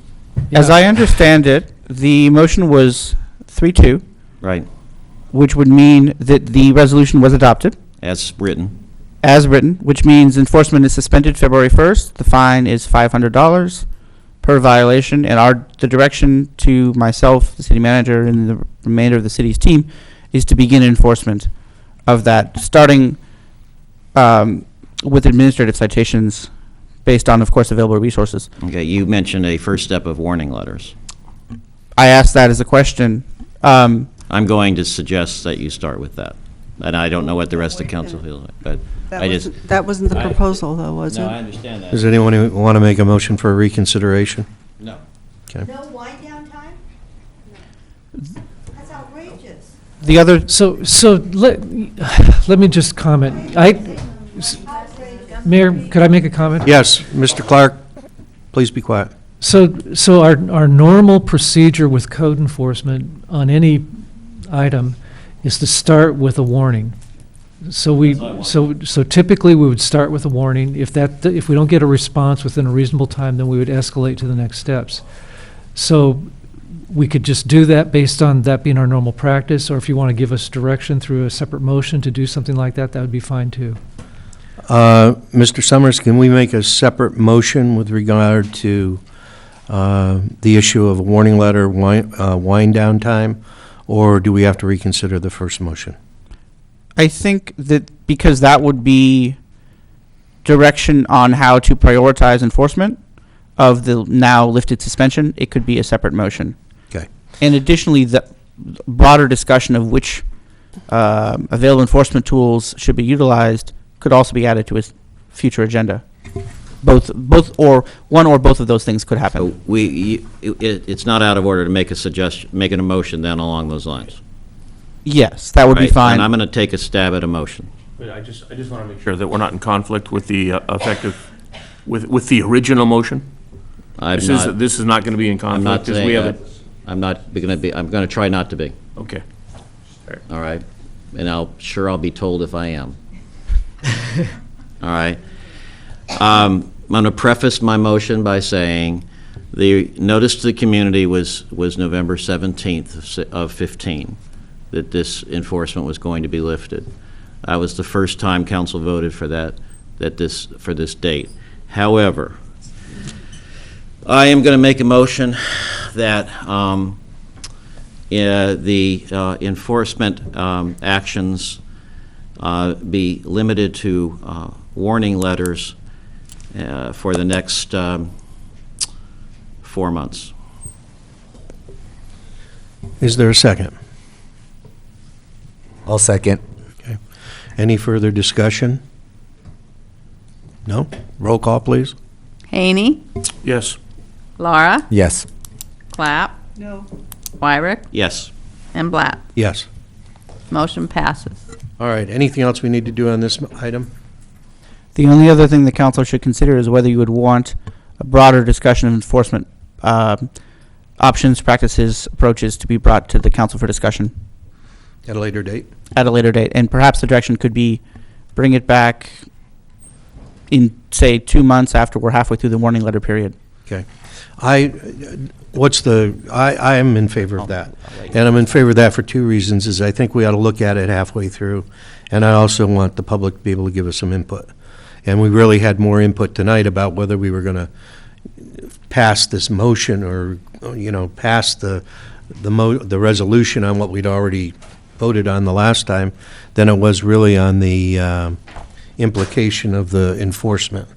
So I would agree to that. Is that the consensus of the council? Okay. All right, thank you, everybody. We're going to move on to item number 5 now. Independent management audit of the Community Development Department. Mr. Clark? Thank you, Mayor, members of the City Council. We're still in session, so please keep it down. So I'd like to lay out the context of this study a little bit before we ask the consultant, John Hester, to make his report. And and I think the council knows all this, but I think I need to say it because of some of the things that were said in the paper and so forth. The city of Ojai is a small city with very limited resources. And since the turn of the century 16 years ago, we've actually gone through 2 periods where we've just about run out of money. One was when the Ojai Valley Inn's remodeling went on for longer than expected, and the other was during the recession when TOT and sales tax were severely deflated. So we had a very lean staff during those times, and our operations were functioning at a very basic and fundamental level. When the recession was over and money started coming back, we made a strategic decision as a council to focus on repairing our infrastructure. And infrastructure was not only deferred during the recession and the closure of the inn, but it's been a chronic problem here. And so we have kept our staff very lean, not quite at recession levels, but at very lean levels, and have operated at a very basic level while we've addressed $2 million of repaving, redoing our park facilities, redoing our museum, and many other projects. But operations are important, and I think what brought this to a head is that over the past year, the amount of work, the volume of work has dramatically increased. We've had a lot more building permit applications, almost double. We've had a lot more planning applications. I did a count of the number of staff reports produced by the Community Development Department. In 2013, it was around 100. In 2014, it was around 100. And in 2015, it was 200. And not only that, during that period of time, we've added various processes that we didn't have before that are time-consuming. We have the tribal notification process and the consultation that goes with that. We have the director's exemption process, which are all big improvements, but they take time and effort. We hired a part-time code enforcement officer and generated a lot of work that way. So, my observation is, yes, we've operated at a fairly basic level, but we've had high-quality work, and we've had a high volume of work, and we've accomplished most of the goals that the council set out for us for a year ago. Having said that, modernizing our procedures and moving to a level that's more comparable to some of the larger cities that have more resources is still a priority. And with that in mind, we commissioned a management audit. And I know the management audit reads negative because it lists things that we're not doing that would be good to do in order to be more modern. But I think it also fails to mention the many good things and the high quality work that we are doing. So the goal of the management audit is to identify areas where we can improve our procedures. I think the auditors did a good job of identifying things, and they're going to make a presentation on that. But I feel a need to stand up for our staff that's done a good job, given the resources that they've had to do it with. Thank you. And I would like to introduce John Hester of Citygate, who is going to present the results of the report. Thank you, Mr. Clark. Mr. Hester? Thank you. Public comment. Yeah. After. There'll be public comment. Yeah. Okay, thank you. On behalf of Citygate, we want to thank you for selecting us for doing this audit, and commend you for taking the steps that your city manager mentioned. And I think I should have a PowerPoint here.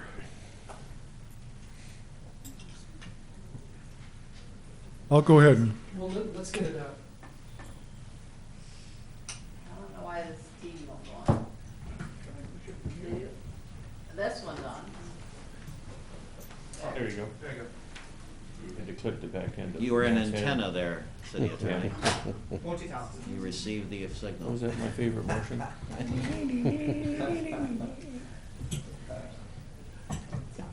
Okay. There we go. These are the topics that I'd like to cover.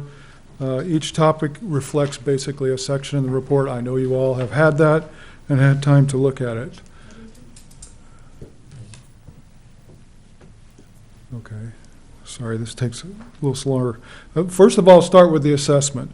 We looked at over 30 documents that the city manager provided, your website, viewed some YouTube meeting videos, did 16 individual interviews, and had 3 focus groups with 17 participants. We identified through that 12 themes that we kind of carried throughout the report, through the findings and recommendations in the action plan.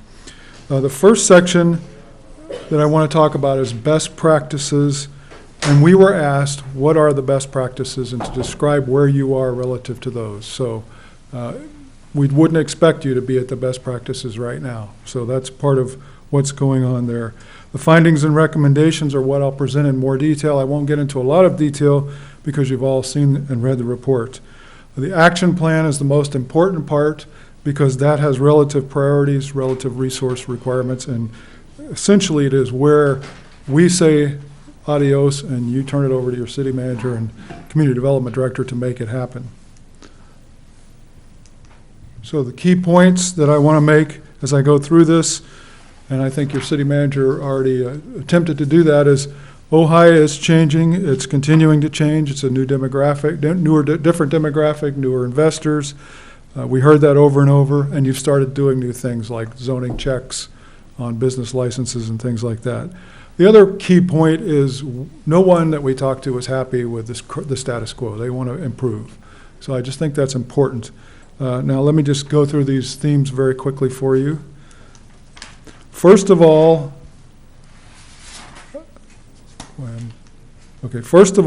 there's a group of 3 recommendations here: priority setting and adaptive management. That is where you set specific priorities, and by specific I mean you can measure them. And then the city council makes those decisions with input from these other groups here, and then annually review and modify. Maybe more frequently, that's up to you, but set up a formal process, then performance measures, then performance management. These 3 recommendations are intended to give you the tools so that you have priority setting and accountability. And that's what those first three are all about. The next group, working environment and staff development and training. Those 2 are all about creating a good working environment for your staff and staff development so that you have a good staff who is here for a while, learns what you want, and is able to do things like consistent code interpretations. The next group, partly on this page and partly on the next page, is customer service. There are 4 groups of strategic recommendations in there.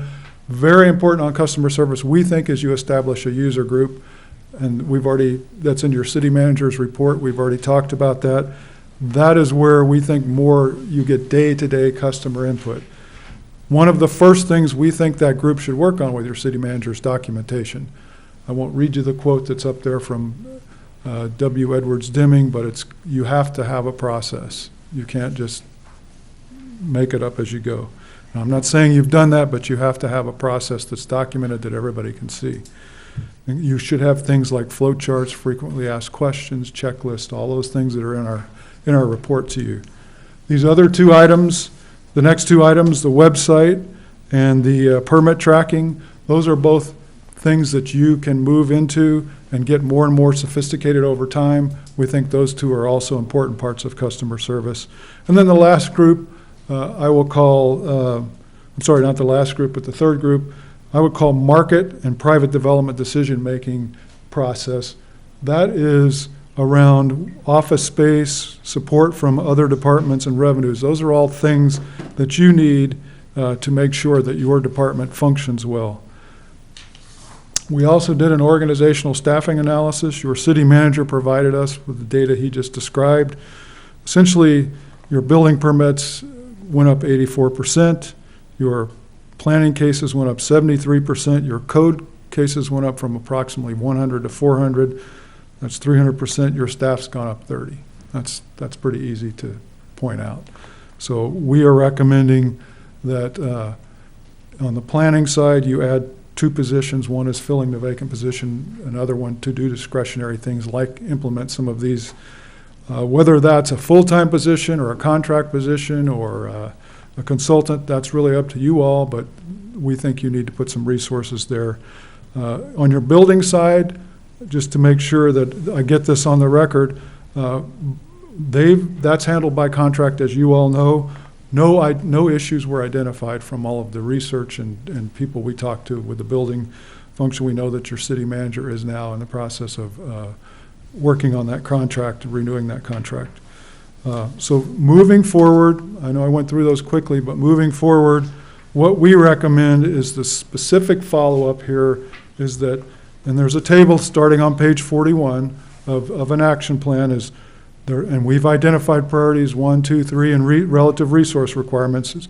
Our recommendation is the city manager comes back to you in a meeting in the next month or so, up to you all.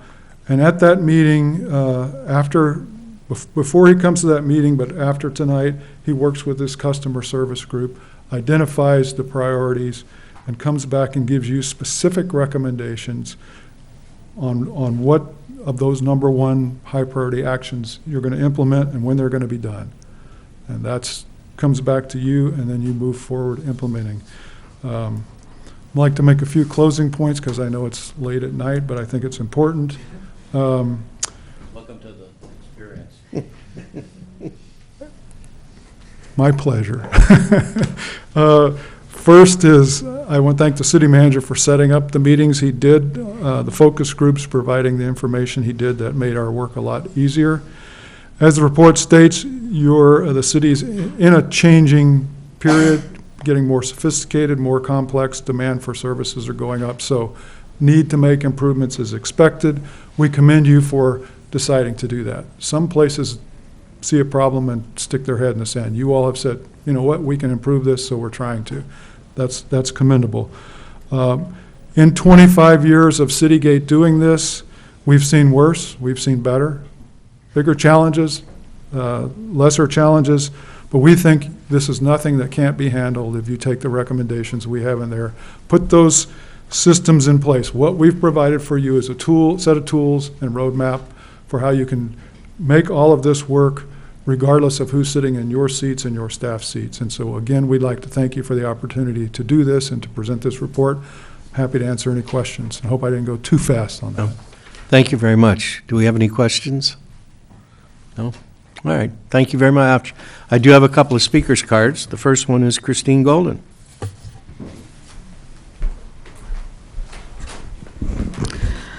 Oh, I do hope I'm not going to be held to the 3 minutes on this, because it's so important what I have to share with you. I only have 2 speakers cards. Okay, thank you, Paul. Now, I would, appreciate that. I just want to let you know. I'm it's going to 20 read after. it.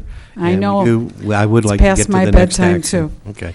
Okay, well, anyway, thank you, Mayor Blatz. And I just want to start by saying that I read the full report. I read all 54 pages of it, and it is using the best research on organizational strategies. I'm familiar with many of these folks from my time in administration. It's a really good report, notwithstanding Amber's criticisms of it, which I really didn't have time to get too familiar with. It's a great report, and I hope you're going to implement the suggestions. However, and I want to differentiate before I get into this, because the majority, I'm speaking now as an arts commissioner, and I'm speaking as the chair of the Public Arts Committee. The majority of the Arts Commission's work doesn't overlap with the Community Development Department, but the Public Art Committee does. In fact, we can't even begin to do our task without first receiving from the CDD a report on qualifying projects. And then it gets more intricate and more complicated from that moment on. So the very fact that the Arts Commission was not included and was not contacted for this report, to me, speaks volumes. We have a stepchild status, and I'm not faulting staff for that. I see what goes on over here, and I see that they are in survival mode constantly. And just as school districts cut arts when the going gets rough, well, we've got moved to the back burner, and I'd say right now we're not even on the back burner anymore. They just want us to go away. And you know that. You know that when you walk up to people and they're like, oh my God, here she comes from the Public Art Committee. Now what do we have to do? So there's an attitude about the Public Art Ordinance, which is, oh God, we have to do that? And that's not right. It speaks to the lack of understanding of the positive nature of Ojai being a city with an art ordinance.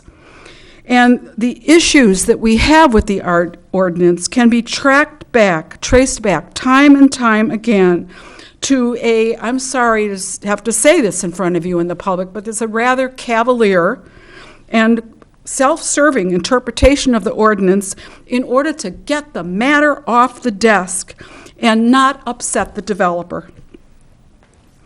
Now you have an example that's coming in front of you right now. There was a project brought to your attention at the last meeting. I got up and spoke about it. And you all supported the Arts Commission and said this has to go back to the Arts Commission before we are going to make a recommendation on whether or not we're going to allow a variance in fulfilling the public art ordinance. Well, I went to the athletic club today and there was a sign up saying that tomorrow there is going to be phase 2 beginning. But the Arts Commission hasn't met yet. Now, I can't give you all the facts. I'm using this as an example of what's broken between the Arts Commission and the Community Development Department and staff here. And I have shouldered this for a long, long time, and I'm going to try not to be too emotional in talking about this, because I only have bits and pieces. But I understand that this need to do phase 2 didn't happen last week, didn't happen last month, and may have even happened months and months ago. But it was never brought before us. And now everybody's scrambling because I understand the developer had a conniption fit. What do you mean I've got to do? What do you mean there's a whole process to go through? What do you mean? What do you mean? What do you mean? This is after a year when I got down on my knees and begged for language to be added to the paperwork that developers get when they walk in the door to alert them to the fact and the good news that we have a public art ordinance.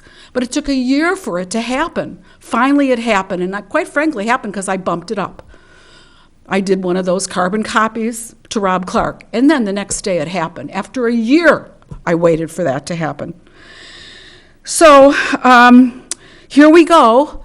Is this against the ordinance? Well, the ordinance is being interpreted, in my opinion, in a very cavalier way to say, oh no, well now we've decided that we don't want to upset the developer, so phase 2 really comes under phase 1, and the art ordinance kicks in, but now we're going to go back to the other ordinance, the one that we replaced, and say that the only thing that's going to happen is they have to do it or they don't get their building occupancy.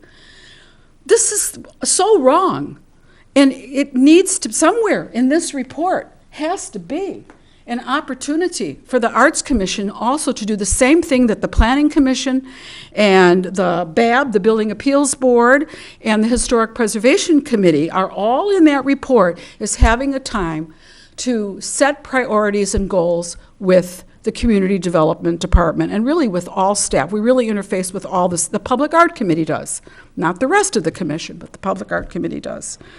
So in spite of all of you voting to send it back to the Arts Commission, it has been slipped under the table, and the developer has been magically granted permission to begin phase 2. I don't get it. I just don't understand how this could be happening again. And there are so many other examples I could tell you about tonight, but I have held on to all these things and not want to come before you in public and hang out the laundry. I've just always felt it's my ethic, try to work behind the scenes, try to reason with people, try to make things work well. But now, I'll give you one other example. 7 years and counting, waiting to find out whether or not we are ever going to repair Reflections of Ojai, which is falling apart and which is now going to cost thousands and thousands and thousands of more dollars to repair. And I can't even ask because it's a code enforcement issue. So they've shut me down to even find out how it's moving along for months and months and months and months.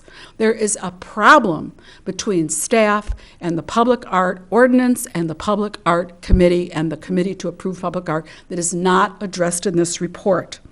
Now, I just want to say that I don't think this would be happening if staff were properly oriented regarding the Public Art Ordinance, and if it was made clear that the Arts Commission is not a stepchild commission. Staff needs to be educated to understand that back in 2003, City Council visionaries understood the positive impact for all stakeholders, tourists and townies alike, to have a robust public art program, a 2% for the arts, that further the city as an art community and destination. I believe it's the role of the city manager to adopt this vision and this value and to convey it to staff, not to work behind the scenes to interpret the ordinance in a way that devalues it. So just imagine if developers were greeted this way: "Hi, I have a handout for you. You qualify to do public art. This is going to be good for you. You're going to have your name on a piece of art that stays in this city. Everyone will see that you were the developer that made this happen here. And we have people who are going to support you and work with you as you go through this process." But I don't think that's the approach that's being used with developers. I think the approach that's being used with the developers is, "Oh my God, you're going to have to do this," because otherwise, why are they having a fit? It's good for them too. It's free advertising. It's a wonderful thing to be qualifying to do the public art piece. Now, I put together a handout, and I'd like to give it to Rhonda, if that's okay, to pass out. Take 2 copies off the top for me and for Mr. Citygate over here. I missed your name, Mr. Citygate. On this handout, I am asking that when you talk about this report, that you ask that it be amended. And I made it very clear exactly how easily it could be amended. In the section 1, the summary of strategic findings and recommendations, you need a theme 13, and I've titled it, just worked with it a little bit, "Embracing Values and Vision of Ojai as an Arts Community," and adding a theme 14, Public Art Ordinance Tracking and Review, because that does not exist. In section 2, we should be added to the stakeholder input, as you can see there. In section 3, we should be added to best practices in organizational staffing analysis. In section 4, figure 10 recommends inputs to the annual priority setting process. The Arts Commission needs to be added to that diagram. And in section 5, you need to have an action plan for how the CDD and the city manager and the rest of staff are going to interface and work with the Public Art Committee of the Arts Commission and the Committee to Approve Public Art in a way that furthers the goal of your even having a public art program. All right, I'm almost done. And it's a question I have, last but not least, and it really is a question for Citygate. In the report, in section 2.1.1, it states that priorities should not change when a council, a board, or a commission meets. Well, my question is this: what if those priorities are not in alignment with the goals of the city, or the goals of the commission, or the goals of an ordinance? How do I, as chair of the Public Art Committee, how does any commissioner, how does the commission as a whole handle it when staff, whether it be the city manager, the CDD, or any city department, pursues a course of action not in keeping with either the spirit and or the letter of the law regarding the public art ordinance? What is the remediation when staff is pursuing a course of action that devalues the ordinance, sets dangerous precedents, such as this thing that's going on right now over here at the athletic club? If you let that go forward, that sets a dangerous precedent that anytime somebody comes back for a second permit, that now they don't have to follow the art ordinance, because now you have an example where they're not doing it. So that's dangerous from the point of view of the public art chair. And what do we do when the public art ordinance is being interpreted in a cavalier manner to suit the occasion, or it ignores the public art ordinance altogether? To whom do we turn? Thank you for your time. Thank you, Christine. And my answer to that is you turn to us. So I appreciate your comments. Tonight. Okay, thank you. I just want to say, I labored over coming before you and talking about this in public. It is not what I like to do. You have enough of that going on. And my heart goes out to city staff, and they're going to be probably so mad at me for coming up here and saying all this, but they're so over. I understand why they're doing it. It's not right, but I get it. Thank you. And they're good people. Thank you. Dennis Leary?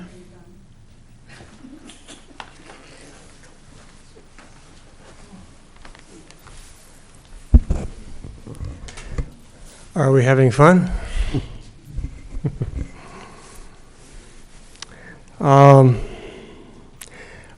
I'm a layman, okay? I'm absolutely amazed at the level of intelligence that goes on here. I'd be afraid to ask what your IQs are, but I'm sure they're way above mine. It's a very complex world we're living in, and for a layman, maybe I'm not even qualified that, to come up here, it's kind of intimidating. And you have to be kind of a 76-year-old fool to come up here and engage in a conversation with people that are so much more experienced and brighter than you are, or I am in that case, okay? So I just want to preface that, because I'm going to shoot from the hip on this next one. And I know my limitations, but still, I know my rights too, that I'm a citizen, I can express it, so. I did read over the report. I scanned it, actually, because it's so dense and so long and so on and so forth. My impression is, to put it very bluntly, it's a waste of $25,000. With all due respect to Citygate, I mean, I'm sure Milo comment is not going to hurt their business. But what in that report do we not already know? I think we know it. And we can, I don't know what the state requirements are, but we could fix our problems ourselves without, and I have this impression from years ago when I sat in on these auditors and these reports and all the big money we put out. And it all comes, what are we going to do about it anyway? We already know what our limitations are, and we know what we have to do, and we know, we all know it. We know it in this community. We have all that knowledge. It's the structure that I'm concerned about. These governmental structures of which we're a part, they work and they don't work. We have to have them legally and all this stuff because we got to get the work done. We got to do it. I understand that. And that's why I'm saying I think you're doing a great job. And I agree with Betsy that the newspaper label was shocking. And if you read further in that paper, Mel Bloom has an article on respect, and he mentioned something that happened to me, and that's getting your mouth washed out with soap when you were a kid for saying just those kind of words. As was featured. And his point, read the article if you want, but the structure of a government works and it doesn't, because of the structure. What I experienced here tonight, and remember I've been away for several years now, and I've never had any skills at all. I'm rusty now and whatever. I don't really know what's going on, but I was impressed with an action that took place tonight that is not exactly what governments do, and they really can't do it. But it was people coming together, expressing views in freedom, and even with the time limitation. I learned a lot, and I from things that were said by the mayor said something that I never had considered about investors coming in here and buying up a whole lot, and just as an investment. But in a consensus operation, there are ways to deal with such things like that. And we won't know it. On a typical government process, we're never going to get to that level. So somehow we've got to have this other method of where people just can get together and don't go by the book, because people don't go by the book. People like me, we don't go by the book. We can't understand the book. Half the things that 3/4 of the things, 7/8 of the things that are said in these chambers, I don't really get. I don't understand it. I mean, it's a whole different world. It's a different language, unless you're trained and brought up in it. So somehow in this city, you got to get to the other thing. I don't know how you're going to do it, but Thank you, Dennis. I appreciate it. Thank you. I guess I went over two. I first want to say that you give us way too much credit. I think that the comments that come from the public sometimes, and the public have a lot more smarts than sometimes we do. And I also, just as a blanket statement as to something that Mr. Leary said, you know, the kind of speech that we protect the highest is the one that nobody likes. So our First Amendment is there for all kinds of speech. Is there anybody else wanting to address us tonight on this topic? No? All right, I'll bring it back to council. Any comments or questions or? Yeah, Mayor Blatz, I agree with our public arts chair and our arts commissioner that after reading this report, I thought it was well written. I thought it was they did a good job with the analysis in terms of coming up with suggestions or recommendation. I also agree with Mr. Dennis Leary that I feel like some of this stuff we already knew. We already knew we're a small town. We're definitely It's interesting that some of the recommendations that Citygate suggested, we actually have suggested in the past, just was verified, in my opinion. I don't really have any questions in particular with the report.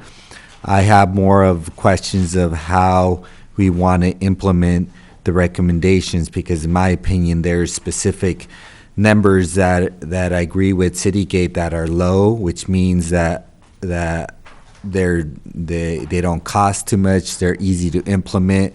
I have selected a few that I thought could be grouped together. I don't know how we want to do this. I've selected stuff that we could possibly do in about 6 months. But I also would like the input of our city manager.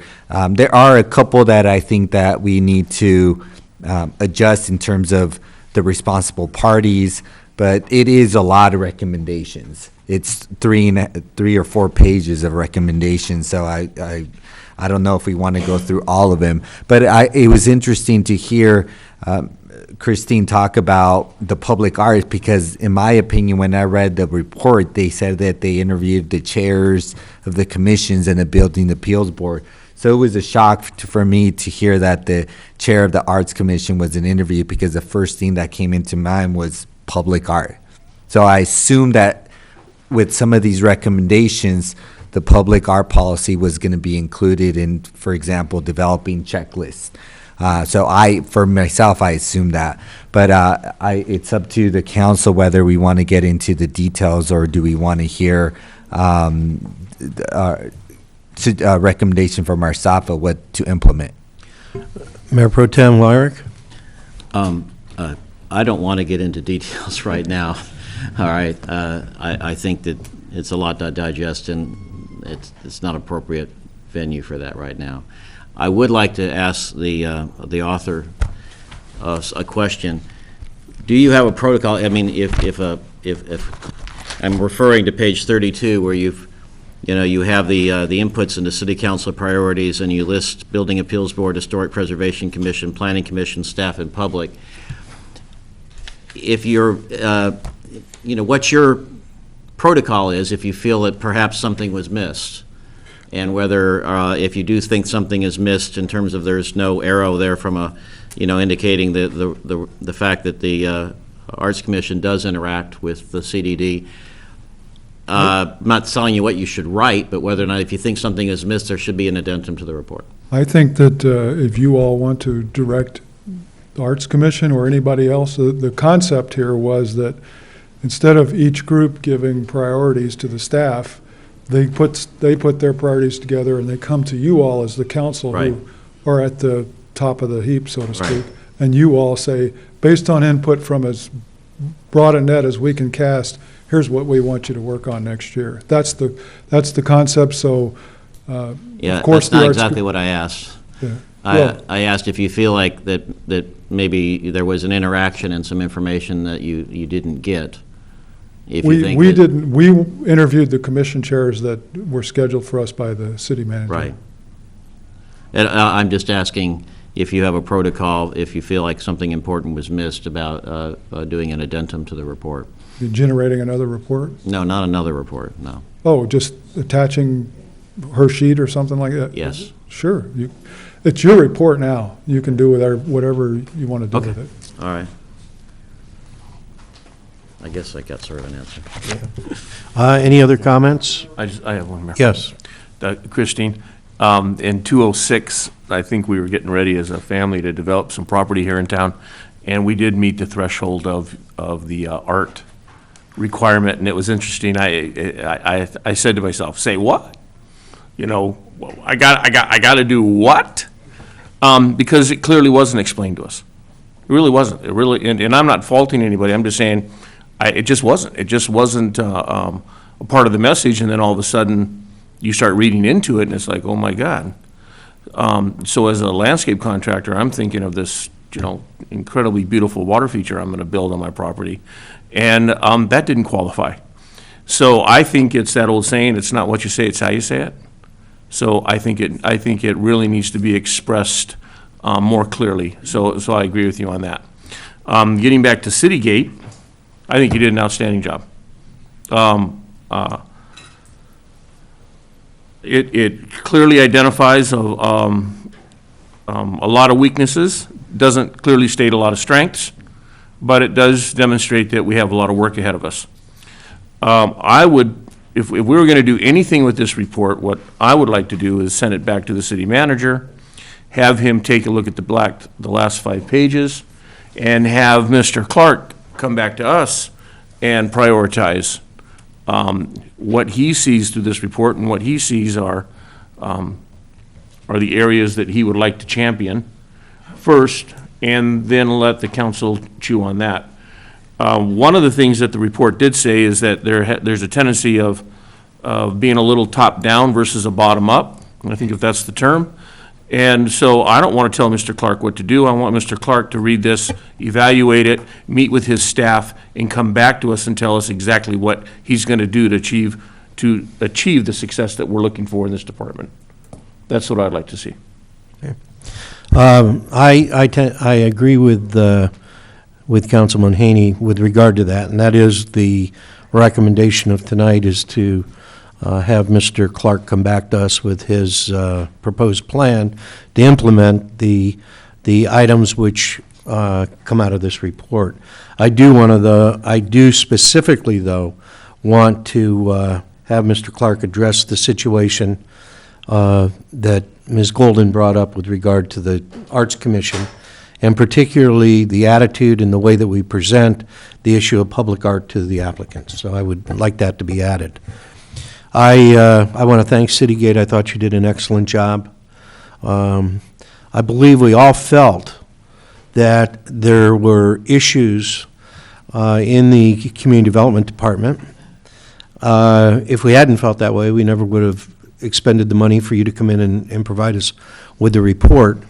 I don't think we knew exactly some of the things that were of concern, but it's not the concern things that I think benefit us out of this report, but I think it takes a consultant such as this to bring forward the action items that then we can develop into a plan. And I honestly think at times it's not the first time this council has had, that other people on the council have said this, but we have very often said to Mr. Clark, if it takes money to do something, we need to do it. And sometimes you need something to be done, but you are so afraid or reluctant to spend the money to accomplish it that it doesn't get done, and it's something that probably should be done. And we've set our priorities in doing a lot of infrastructure improvements, which were sorely needed, including things for the parks and recreation and the roads and that kind of thing. But at times I've felt that we perhaps could spend money in an area in community development, particularly in staffing, that might solve some problems, and that's what I'm thinking, and I'm hoping that Mr. Clark is going to come back with. Now, then you have to say, well, where are we going to get the money from? But I looked at this report, and I didn't see anything that was going to cost $500,000 in it. We've been able to put a reserve fund together of close to $3 million. We put that reserve fund together based on the fact we weren't spending it in other areas. And I think that if we look at it, we can find the money to implement these things, even if it takes money. I think we have got to spend money getting that department in shape so it's not always a problem. And so I'm fully prepared to have the council direct the city manager to prepare a proposed plan to implement the recommendations in the report. And thanks Citygate, I thought you did a great job. Anybody want to go along with that? Motion? Yeah, I don't think we need necessarily a motion on this, but that's the direction that I'd like to set. Everybody in agreement with it? Councilman? Yeah. Clap? Okay, you got enough? Okay. And does anyone want to put a time frame on that to get it back to us so that it doesn't fall into a black hole? How long do you need, Mr. Clark? So part of what I want to do in putting this plan together is to bring in the users, the customers, and review it with them. And just knowing how our agenda timeframes go, I'm thinking probably 6 weeks rather than a month. Okay. Is that all right with the council? So we're looking at first meeting in March, That Or sounds right. thereabouts? right around there. Okay. Is that acceptable? Yeah. Okay. All right, well, the next item on our agenda was item number 6, and that's the cultural resources issue. It's after 10:30, so we're not able to take that agenda item up. We're going to continue it to our next meeting. We were planning on continuing that as well, but I apologize to anybody that was here to speak on it. So let me ask the It was, subcommittee. part of that recommendation was to set it to a date to be determined by the ad hoc committee. Okay. That's it next. Is that agreeable to the council? Yes. Okay. And item number 7, the council representatives to county and regional boards. We'll put that over to the next meeting. And I'm going to adjourn the Ojai City Council, convene as the Ojai Redevelopment Successor Agency, and I'll have a motion on the consent calendar. I'll move to. Second. Any discussion? Roll call? I do have. Yes? I do have one thing that that we didn't, when you mentioned Christine's concerns about what was going on with the public art, she also mentioned a concern about what was going on with this one project. And I was wondering if we could kind of get an idea of what's going on with that as well. I can get back to you with the report, but there actually is no phasing of that project per their approval. They may have internally come up with a phase. That was before us last month, and we sent it to the Arts Commission. Yeah. And I would caution the council to be Yeah. careful in your phrasing, because that I expect will come back to you after Yeah. the Arts Commission looks at it. Okay, let's move on. Consent We'll get calendar? it to you, too. I was just saying, we will advise the council Okay. and the Arts Commission of what the situation is with that. Okay. But in the meantime, that project is going forward and it's not in compliance. Not with the interpretation of the ordinance in which it is intended. So we will get. Okay. Precedent. We have did I have a second on the consent calendar? All right. There was. Yeah. Roll call? Haney, Yes. Laura, Yes. Clapp, Yes. Wyrick, Yes. Blatz. Yes, we have 2 discussion items. We've got the successor agency fiscal year 2016-2017 budget. Mr. Clark? Thank you. Mr. Livingston will handle both of these items. Hello, Mr. Livingston. Hello, good evening. It's nice to come to you at the very end of all this long meeting here. Been in my office listening to it while I'm working away, and it's always seems to be quite a bit of business to take care of. But we have 2 items that we need to take to you today. The redevelopment successor agency is continuing on in the winding down process, and it's just going to take a little while to finish that up. But one of the things that we have to do is we have to set an annual budget for the redevelopment agency. We need to do this now before our normal budgeting process, because we have to file our report with the state controller's office and the Department of Finance and all the folks throughout the state on February 1st. And so we needed to bring that to you today to get this approved. And tomorrow we have a meeting scheduled with the Oversight Board, and we have this on the agenda for that meeting as well. This budget that we have proposed for this coming year is very similar to what we had in the prior year. We've reduced some costs where we know that we can cut them. Primarily, we shaved a bit off of the attorney bills because we have not been using up as much of those fees as we had budgeted. Now, just to remind you, we're not using Mr. Summers' firm for our attorney services for the successor agency. We use a different firm for that, and they've been very useful. They're specialists in the redevelopment agency area. So, but that's one of the biggest areas where we were able to shave some of the expenditures off. It's very comparable. Once again, this is just a budget, and as we go through the year, we're required to report the budget to actual differences on our ROPS statements that we file with the state. And so it's not that like it's going to be we're going to go out and spend this money, but it gives without the budget authority, we cannot spend any of this money. And so that's why we are bringing this item to you first. So I'd be happy to answer any questions you may have. Any questions of Mr. Livingston? No? I'll entertain a motion. So moved. I'll second. Roll call? Haney? Yes. Laura? Yes. Platt? Yes. Wyrick? Yes. Blatz? Yes. Item number 10, which is a discussion item, is recognized obligation payment schedule ROPS for 2016-2017. Mr. Livingston? This is the first time that we are actually filing an annual ROPS statement. Previous to this one, we filed an A and a B report for each year. The state is combining those, and technically it's one, but if you look at the schedule, it splits the two different pieces up. There's been really no change on this from prior ROPS. We are in the process right now of starting to receive payment from the successor agency on the loans that the general fund has made to the redevelopment effort over the years.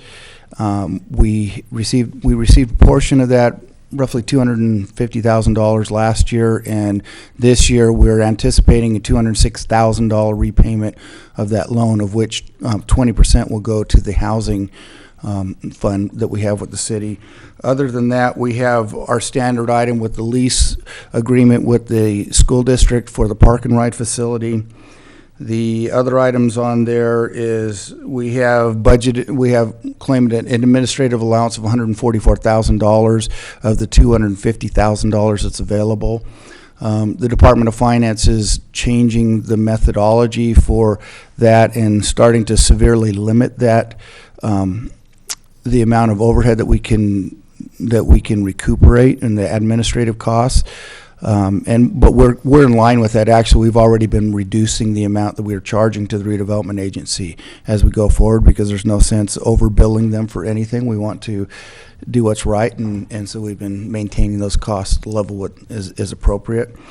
The one item that's a little bit different on there is the item number 4, which is we're requesting additional $104,000 on our ROPS. And what this is over the last 2 years, last year we had a couple of issues with the timing on certain expenditures. And when a ROPS is approved, we have to make the expenditures within the period that they're approved for. And for instance, we had a period where it was $26,000 we'd budgeted for the park and ride facility. Well, we didn't actually receive a bill from the school district until after our ROPS period had expired, and so we were not able to claim that. And so on this prior period adjustment thing, computation that they made, they reduced the amount of ROPS money that we received. On another one, there was a couple of other items related to overhead, and quite frankly, there was one other item where there was a typographical error on the ROPS form, and that resulted in them severely limiting what we received. We are putting this on there. We expect that we will have a little bit of a a fight with the Department of Finance on this issue. Our attorney has indicated to us that we believe that we will be able to prevail and show that indeed this was it was an oversight, it was an error, and without this, we are actually short on our cash for our obligations that have been approved. Now this, because we're requesting this money, everything we've spent has been approved by the successor agency board and the oversight board. So it's not that we spent money that wasn't approved, it's that we didn't receive some of the funding that we were anticipating receiving. So what the result has been is this year we have not been able to fully repay the city's, the loan to the general fund. And so we have $104,000 sitting outstanding there, and we are anticipating that we will be able to prevail ultimately with this and get that money back. Otherwise, it puts us in a position where we can't make the full payment this year. And so we're hoping that that will be taken care of and rectified next year. Okay. Any questions of Mr. Livingston? Yes?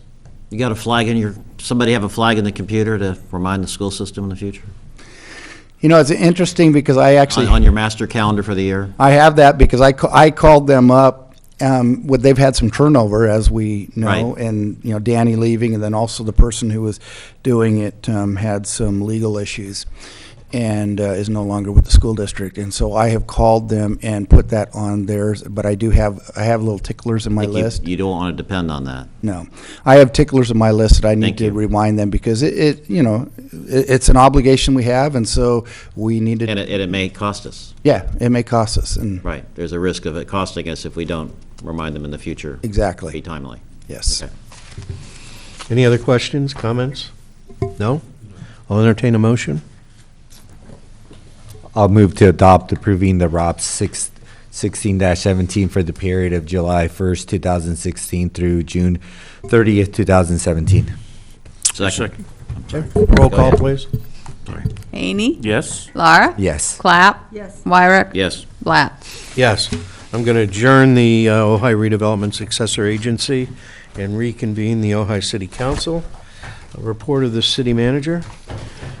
So I just wanted to note the council had asked me to post information relating to the affordable housing proposals at least 2 weeks in advance of the meeting at which that's going to be presented. And so it's going to be presented 2 weeks from today, and it's been posted on our website. So if anybody's interested in that concept, it's there to view.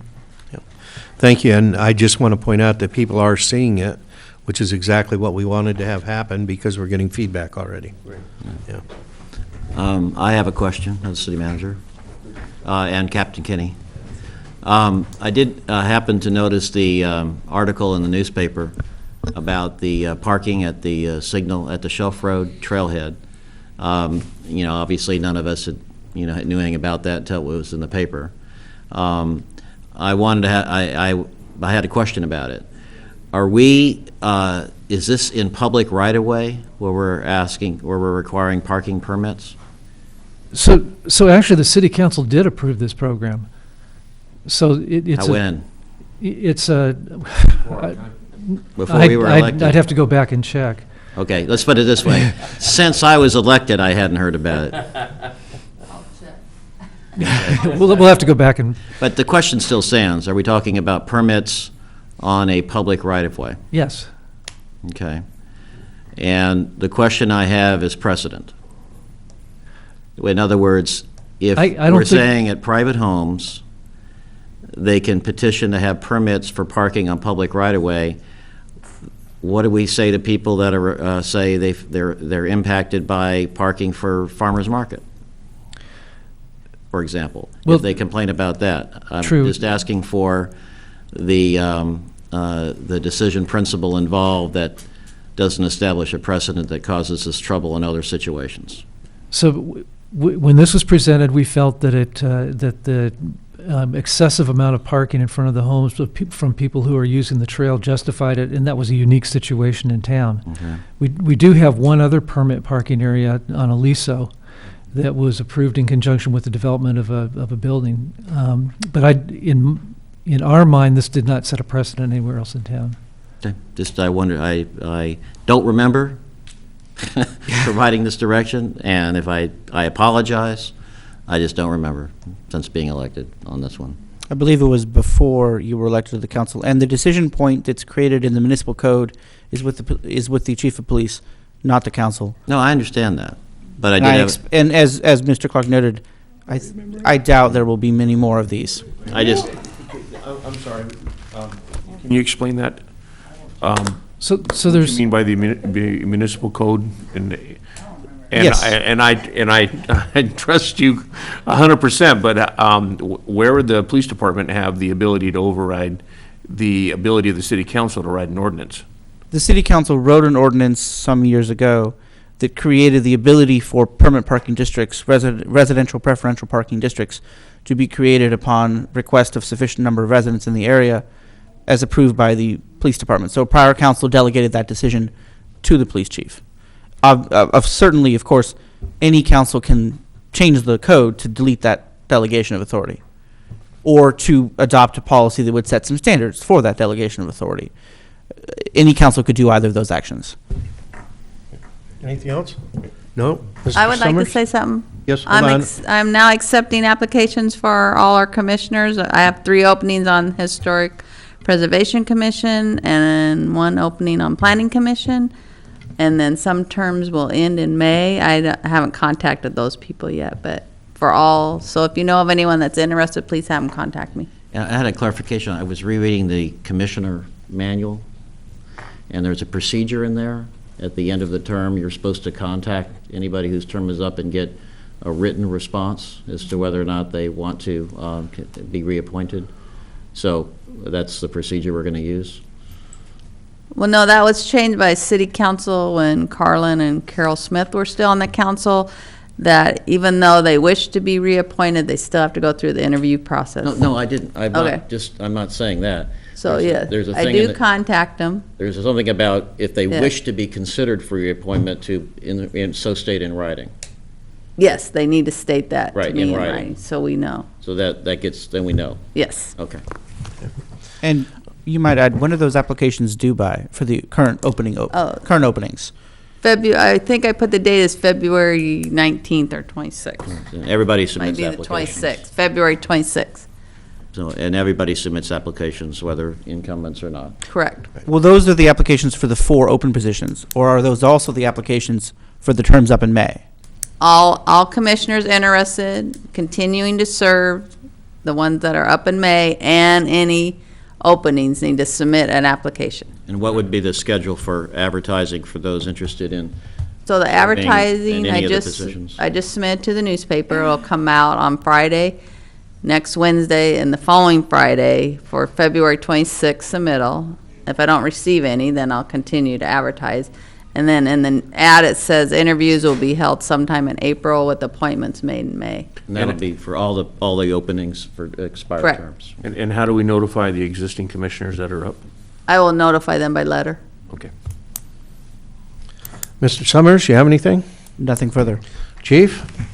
No, just mail thefts, an issue in the county, so, and we've made arrests up here for it, so keep an eye on your neighbors' mailboxes, get a locking mailbox if you can, be a good witness, make sure you call us, vehicle description, direction of travel, take a picture of them, that type of thing. We made an arrest here a couple weeks ago and tied it to 3 of our previous identity theft cases, as well as 1 down in Port Hueneme, but the other cities are seeing a large rise in this as well, so if you see people rooting around doing stuff suspicious, say something about it. Okay. Thank you. Anybody have anything else? All right, we are now going to adjourn into a closed session, which is public employee performance evaluation under Government Code Section 54-957, the city manager. Do we expect an announcement or any No kind of a reporting out report? is expected. And just Chair, may I point out, I don't think we should make any statement until we go into session on terms of any expectations, one way or another, about a report. I stand corrected. I'll stand corrected. All right.